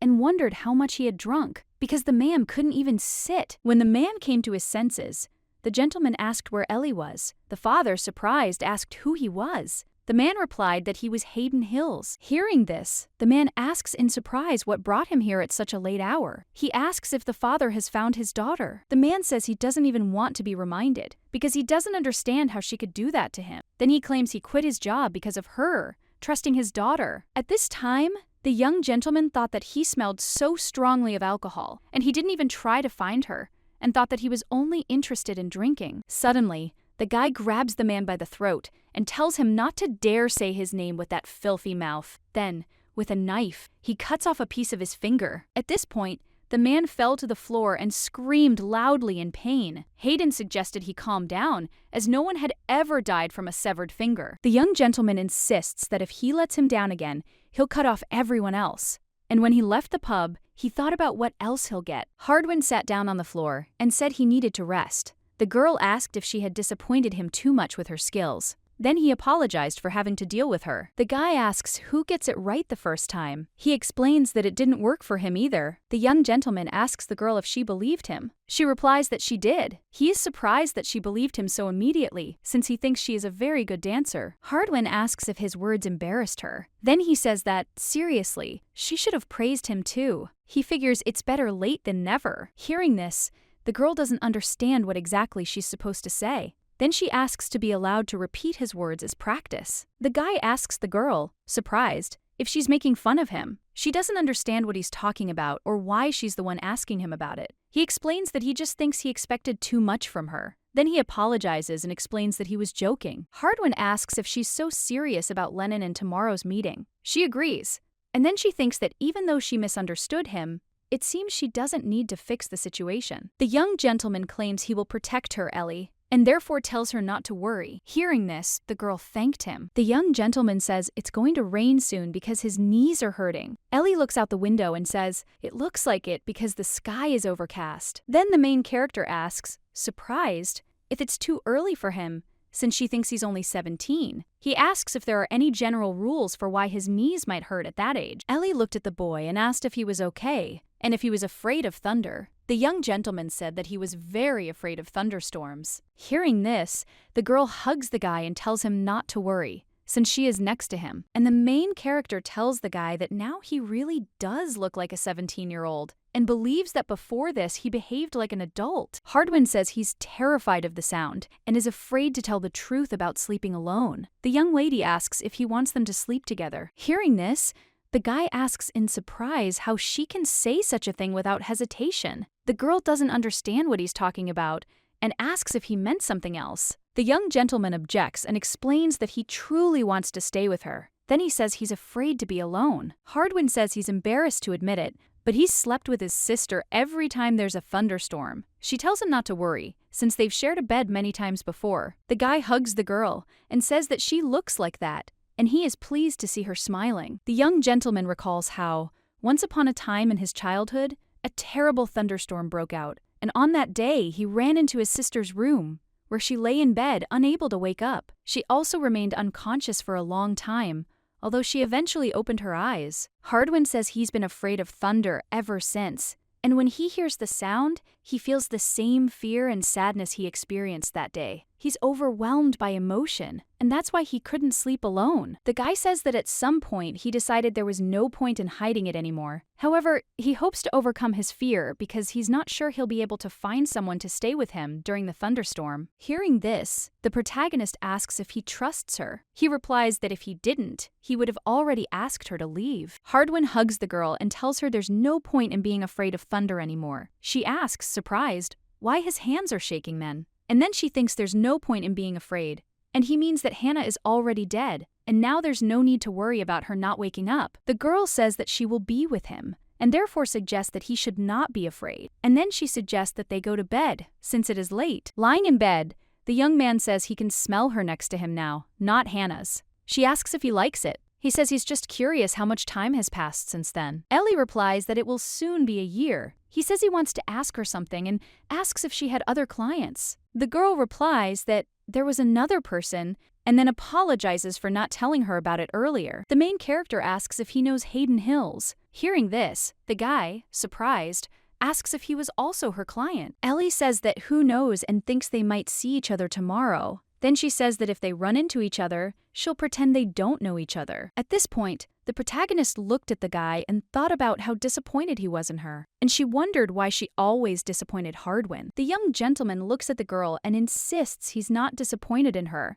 so he suggests she stop making that face. He says that if she's truly sorry, she should take his hand. Ellie took the boy's hand, which was shaking at this point. He says he's glad she told him because he thinks she could have just kept it a secret. Hardwin insists that it's important to him that she remains safe while she holds the title of Countess. He also simply wants her to be happy and asks if he can wish for that. The girl says she wants him to be happy too and holds his hand. Then she insists she won't reveal her identity to Hayden. The young gentleman claims she's becoming wiser and wiser every day. The main character invites him to trust her because she will try her best. He claims he has trusted her for a long time. The next morning, the young gentleman asks Ellie if she's ready. And when he sees her, he's struck by her beauty. Ellie tells the guy that he looks great and understands that today is such an important event, and that's why he tried. The main character says that it is better to hurry, because you don't want them to be late. The girl looked at the guy and asked why he was like this. She also asked if his knees still hurt. He assured her everything was fine and asked her to hurry. Hardwin tells the girl it's hard to take her eyes off her. She asks if she can do it.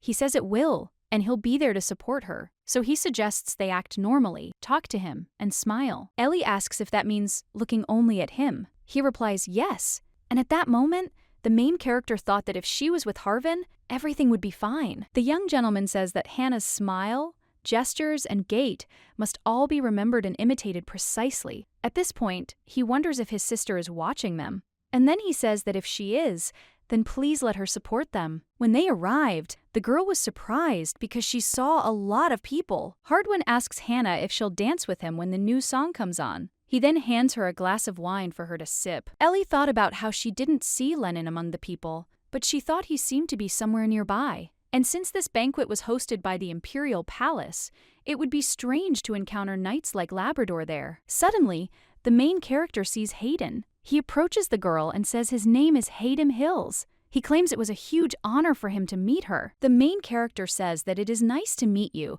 and that her name is Hannah Fevra. At this time, her brother comes up to them and says that his name is Hardwin. February. Hayden says he's extremely honored to meet them, as he wanted to see with his own eyes the countess who refused to marry his older brother. He then tells her she's very beautiful. Hearing this, the girl thanked the gentleman, and then she thought she didn't understand why she was so worried. Then she announced that they were leaving. Suddenly, Lennon approaches them and says he sees a lot of familiar faces. He's especially happy to meet Hannah. The girl said she was also glad to meet him, and at that moment, she thought about how he simply couldn't help but come. The man with scarlet eyes asks how she's feeling. She replies that she's still not feeling well, and tells him not to worry. Lennon says he's sorry to hear that, then asks if she's thought about what he told her last time. The young gentleman reminds her that the woman he's looking for has silver hair, and about a month ago, an eyewitness saw two women with similar hair color getting into a carriage. He then asks if she'd be interested in hearing the results. Hearing this, the main character wondered if he was going to discuss it right there. Then she said she was so busy that she completely forgot about it and apologized. Lennon asks if this is true and also wonders what kind of bad luck this is. At this time, Ellie thought that she had nothing to breathe, and then she apologized and left. Hardwin asks where she's going. The girl replies that she's going to freshen up. Her brother asks if he should come with her. She replies that he shouldn't, since she's not a child. The main character stepped out into the hallway and thought about how it was easier to breathe when there was no one around. But suddenly she heard footsteps and realized she hadn't even felt anyone following her. Ellie started walking quickly, and at that moment she thought she was being followed. When she turned around, she saw Lennon. The young gentleman grabs the girl by the hand and then pins her against the wall. He asks her if she's interested in the story about the carriage. The protagonist explains that she said she had no time for it. He reports that the carriage was heading to Countess Fevre's mansion. Hearing this, the girl thought that she shouldn't panic, since Lennon didn't know what was happening in the mansion anyway. Then she asks the guy if he wants her to be the one he's looking for. He says that the young lady says that she is very sorry to upset him, but she is not that person. Hearing this,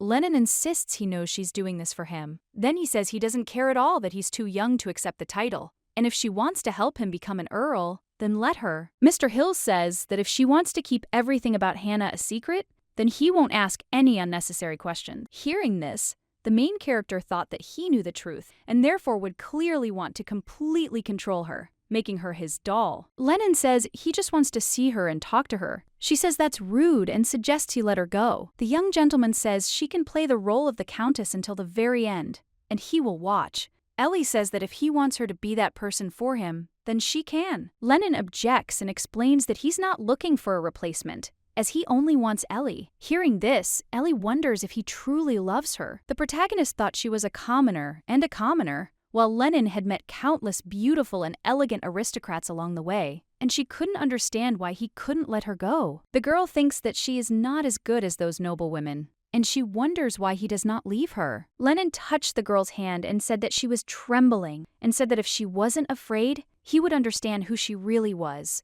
and suggested that she not bury herself in lies. And then he left. At this time, the main character thought that she should run and throw all unnecessary thoughts out of her head, and then she runs up to Lennon and thinks that she should go to the end. The girl tells the guy not to wallow in lies and grabs his hand. She reminds him that he lied about feeling sad because of that woman named Ellie, and then she tells him that he's actually in love with her. Hearing this, Lennon was surprised. The young lady continued to say that if he wanted the girl he loved to be happy, he should respect her choice.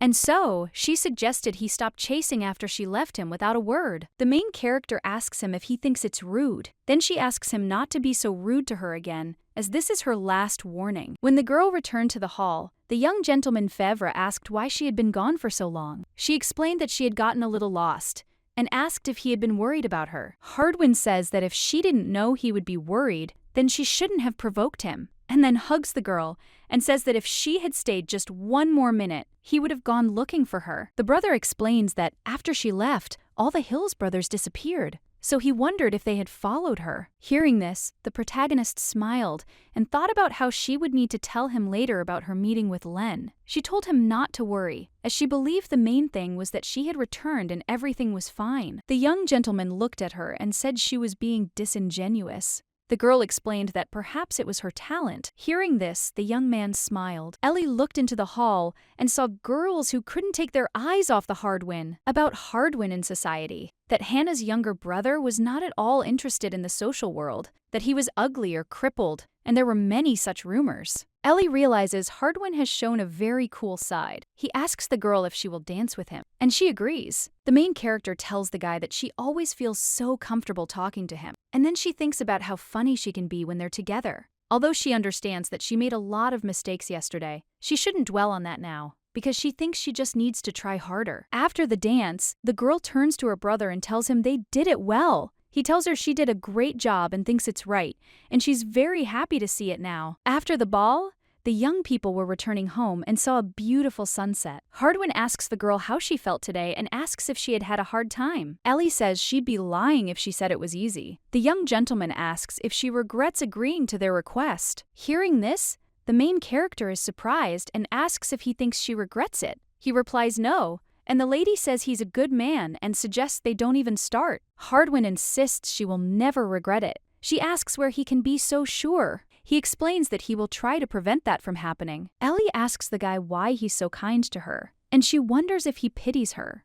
or if it's because she agreed to help him. The young gentleman replies that it's both, and there are other reasons as well. And so he can't see anything specific and acts as his heart dictates. Hardwin reports that he wanted to give someone his attention. Suddenly, the main character doesn't understand why they're dancing, especially with Lennon. She realizes they're not just dancing, but he's leading her, and he tells her his feelings were a lie. At this point, the protagonist doesn't understand why she doesn't want to escape from there, and she feels that she doesn't want to leave him. Lennon says that if he said it was love and asks what she would do then. Suddenly, the girl heard a voice calling her name, and when she opened her eyes, she saw Hardwin telling them they were already there. Ellie realized it was a dream. The young gentleman asks if she's okay, seeing that she looks tired. She replies that everything is fine, and then she thinks, what if it's true that Lennon loves her and doesn't understand whether she should love him too? The protagonist believes Lennon has always been good, and, at least for her, he never harmed her. But she understands that she is not obligated to accept his love. Ellie tells the guy that when she left, Lennon followed her. He said he found the carriage he and Hannah left in, and that he doesn't care that she's not the real Hannah,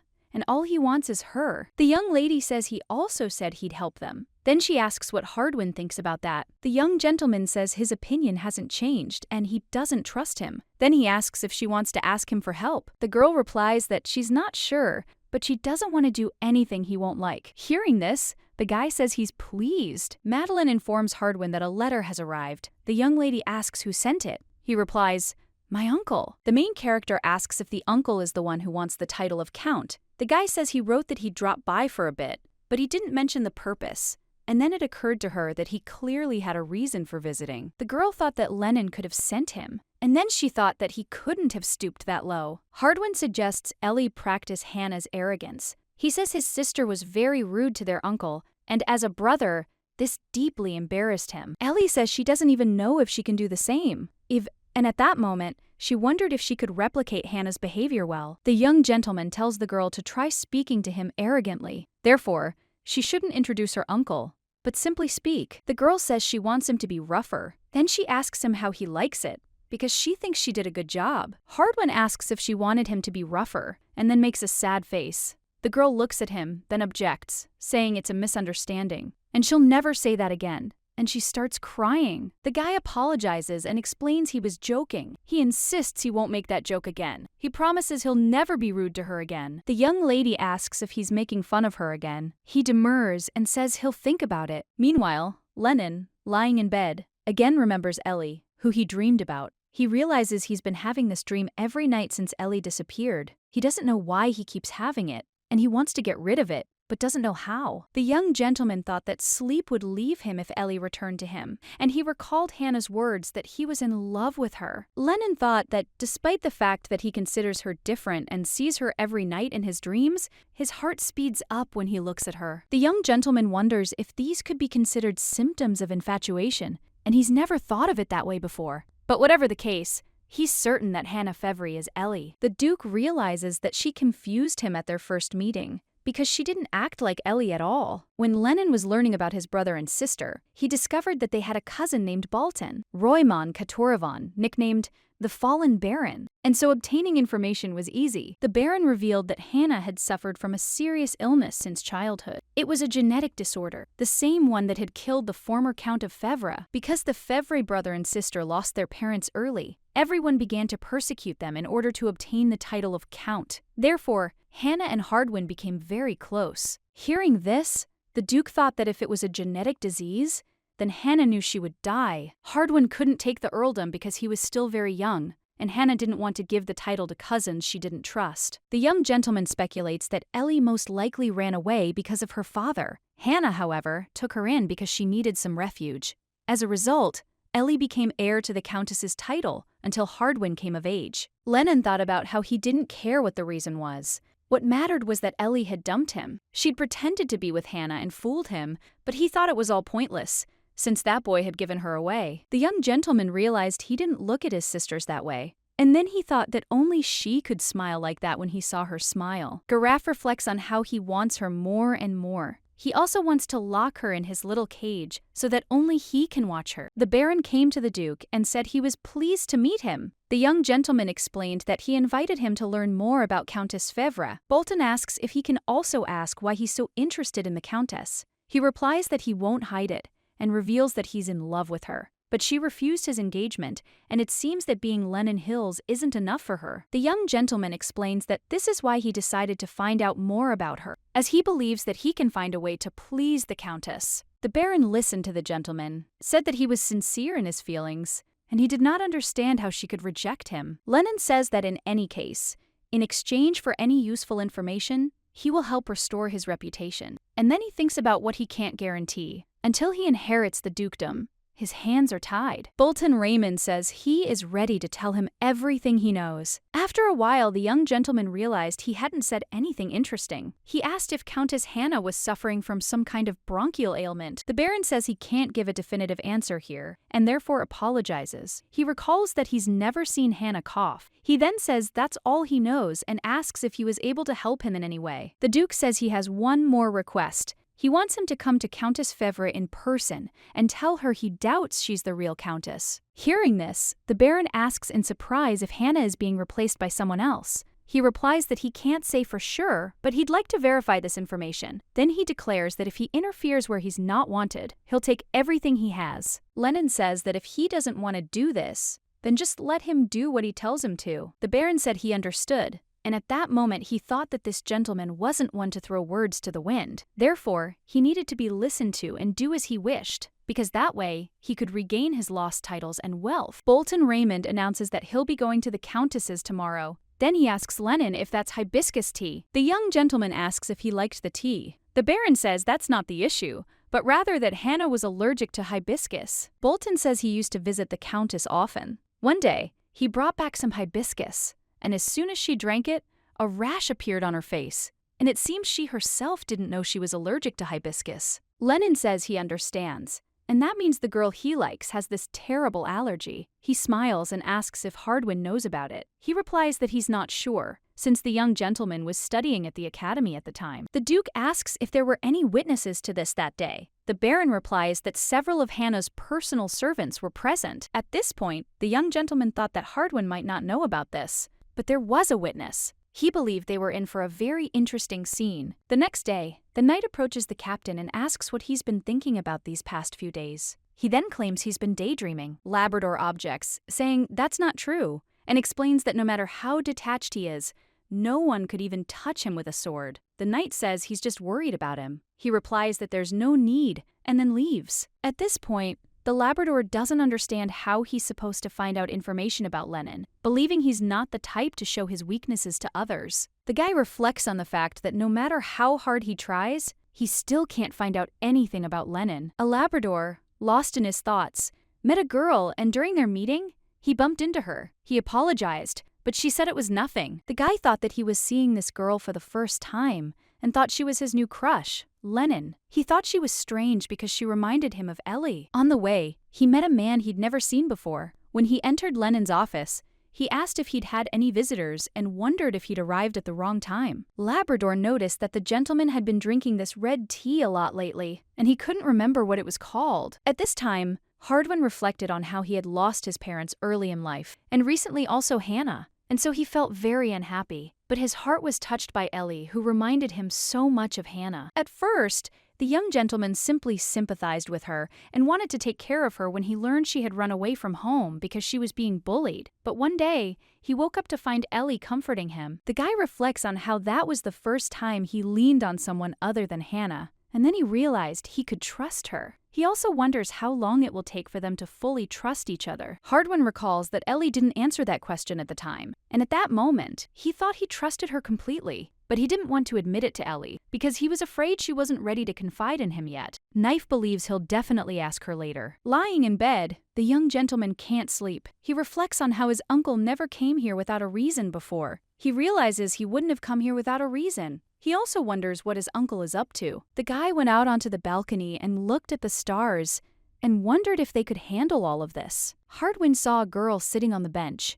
Then he took a blanket and went to her. The young gentleman asks the lady what she is doing there, as it is cold outside and she is naked. The young woman explains that she couldn't sleep and asks why he came here. He replies that he wanted to get some fresh air on the balcony and, when he noticed her, decided to join him. The guy tells her to throw a blanket over herself, since arrogant Hannah should not catch a cold. The girl says that since he has come, he should sit down. He agrees. Ellie says she's been thinking about Hannah more than usual today, and she finds it strange because they only spent a short time together, and she remembers everything down to the smallest detail. Hearing this, Hardwin asks if she misses Hannah. The girl replies that she does. He says that he does too. Ellie asks if they'll visit her later, as she thinks they should tell Hannah that everything is fine here. The main character asks the guy why he so rarely says what he really feels, and at that moment, she thinks it's just too direct a question. Hardwin says she can be honest with him, but she shouldn't be with anyone else.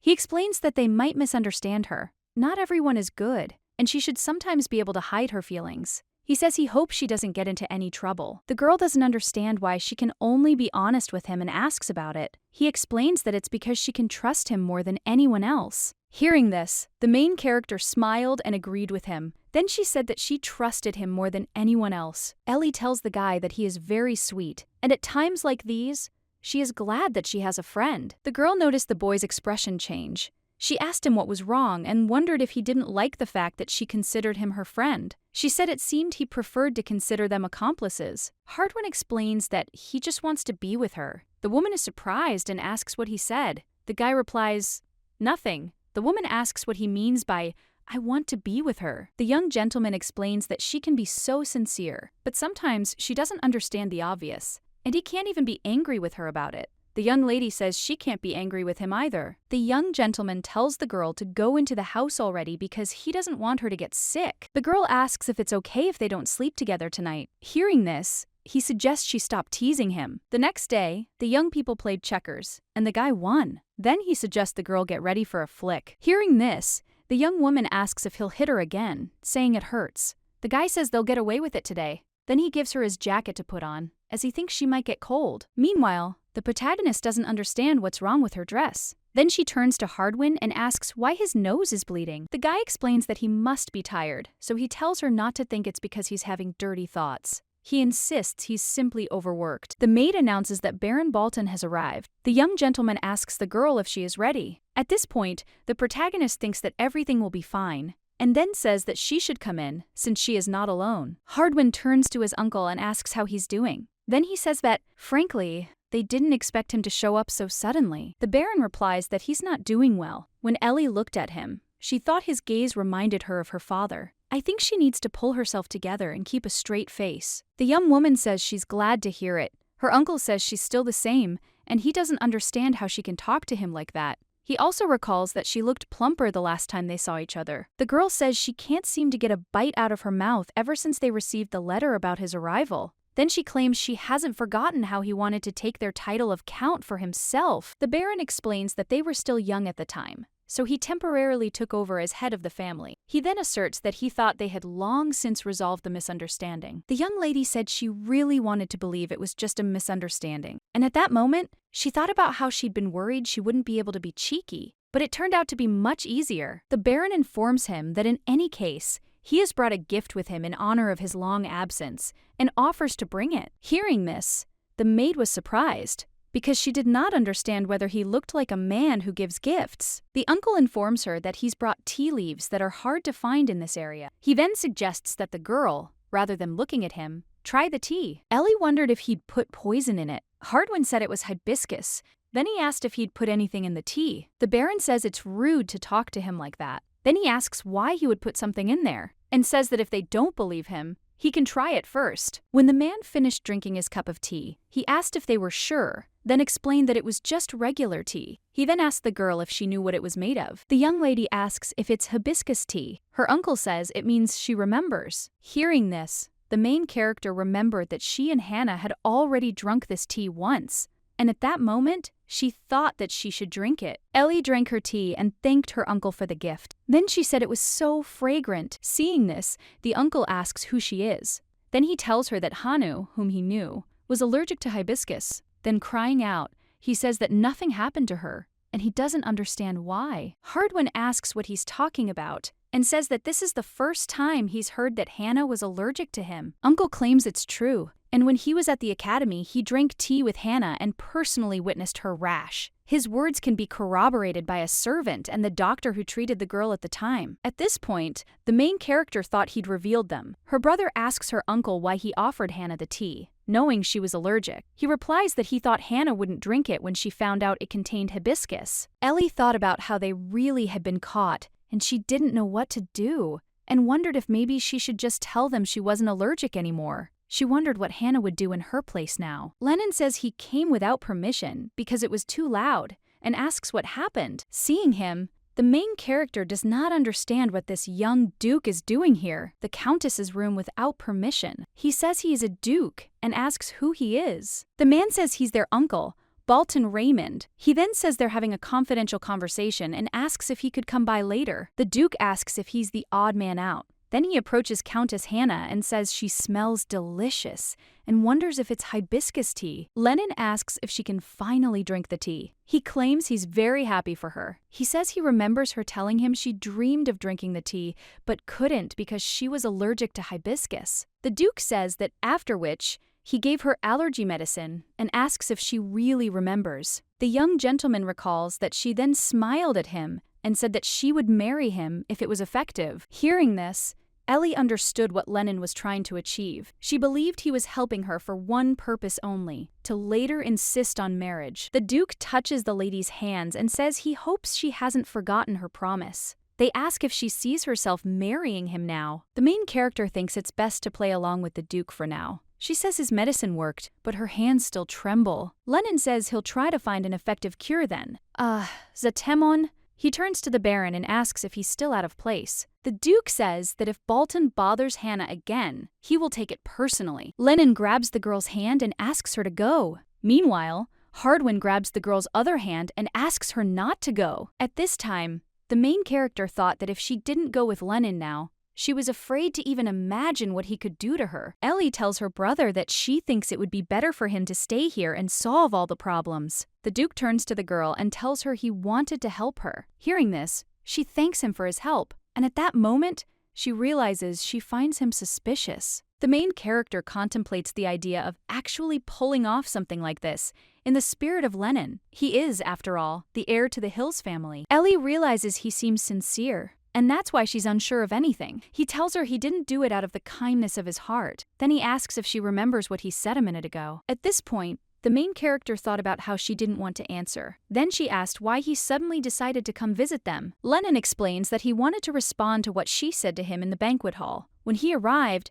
the servants informed him that she was in the drawing room. The young gentleman explains that he then heard strange sounds and went in without thinking. He realized the woman he was very interested in was in trouble and thought she needed his help. The Count says that some man doubted that she was a countess, and he says that he saw her trembling at that moment, and that's why he simply couldn't leave things as they were. Lennon claims he felt he had to save her. Ellie says he's quite an insightful person. Then she asks why he speaks to her informally. The young gentleman said that the fact that she wasn't allergic to hibiscus was proof that she was Ellie. Then he asked how much longer she planned to deceive him. The Count asks how long she intends to help that child. He tells her that if she had told him everything right away, nothing bad would have happened. Lennon says she told him he's obsessed with her because he's in love. But if he sees love as a desire to keep his beloved close, then asks if she'll be with him. The girl pushes him away and says she doesn't know. And at that moment, she thinks she doesn't know what to do or how to properly refuse him. The Duke says everything is fine,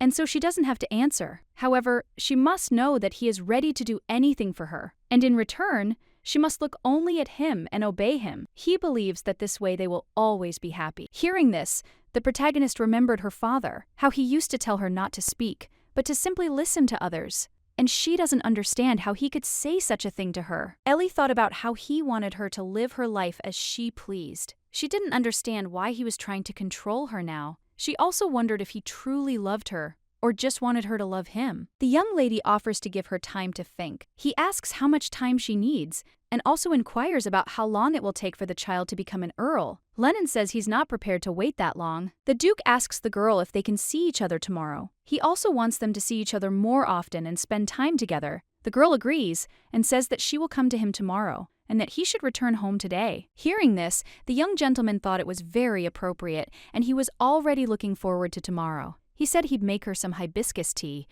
as he thought it would actually make her allergic to it. When the main character entered the house, she thought she was very tired. Madeline asked the lady if everything was okay and also inquired if she was cold. The lady replied that everything was fine. Ellie asks where Hardwin and her uncle are. The maid replies that they've left. Then she suggests the lady sit down and have some tea, as she's just brewed a new one. She thinks it will warm her up and make her feel better. Madeline says Ellie must have been really scared. Then she tells us that, in fact, she didn't know the Countess had an allergy either, even though she's been working here for a long time. And so she believes that after that incident, Countess Hannah must have simply gotten rid of the hibiscus completely. The maid suggests that the mistress should not blame herself, as she believes that perhaps this was a test that she needed to pass.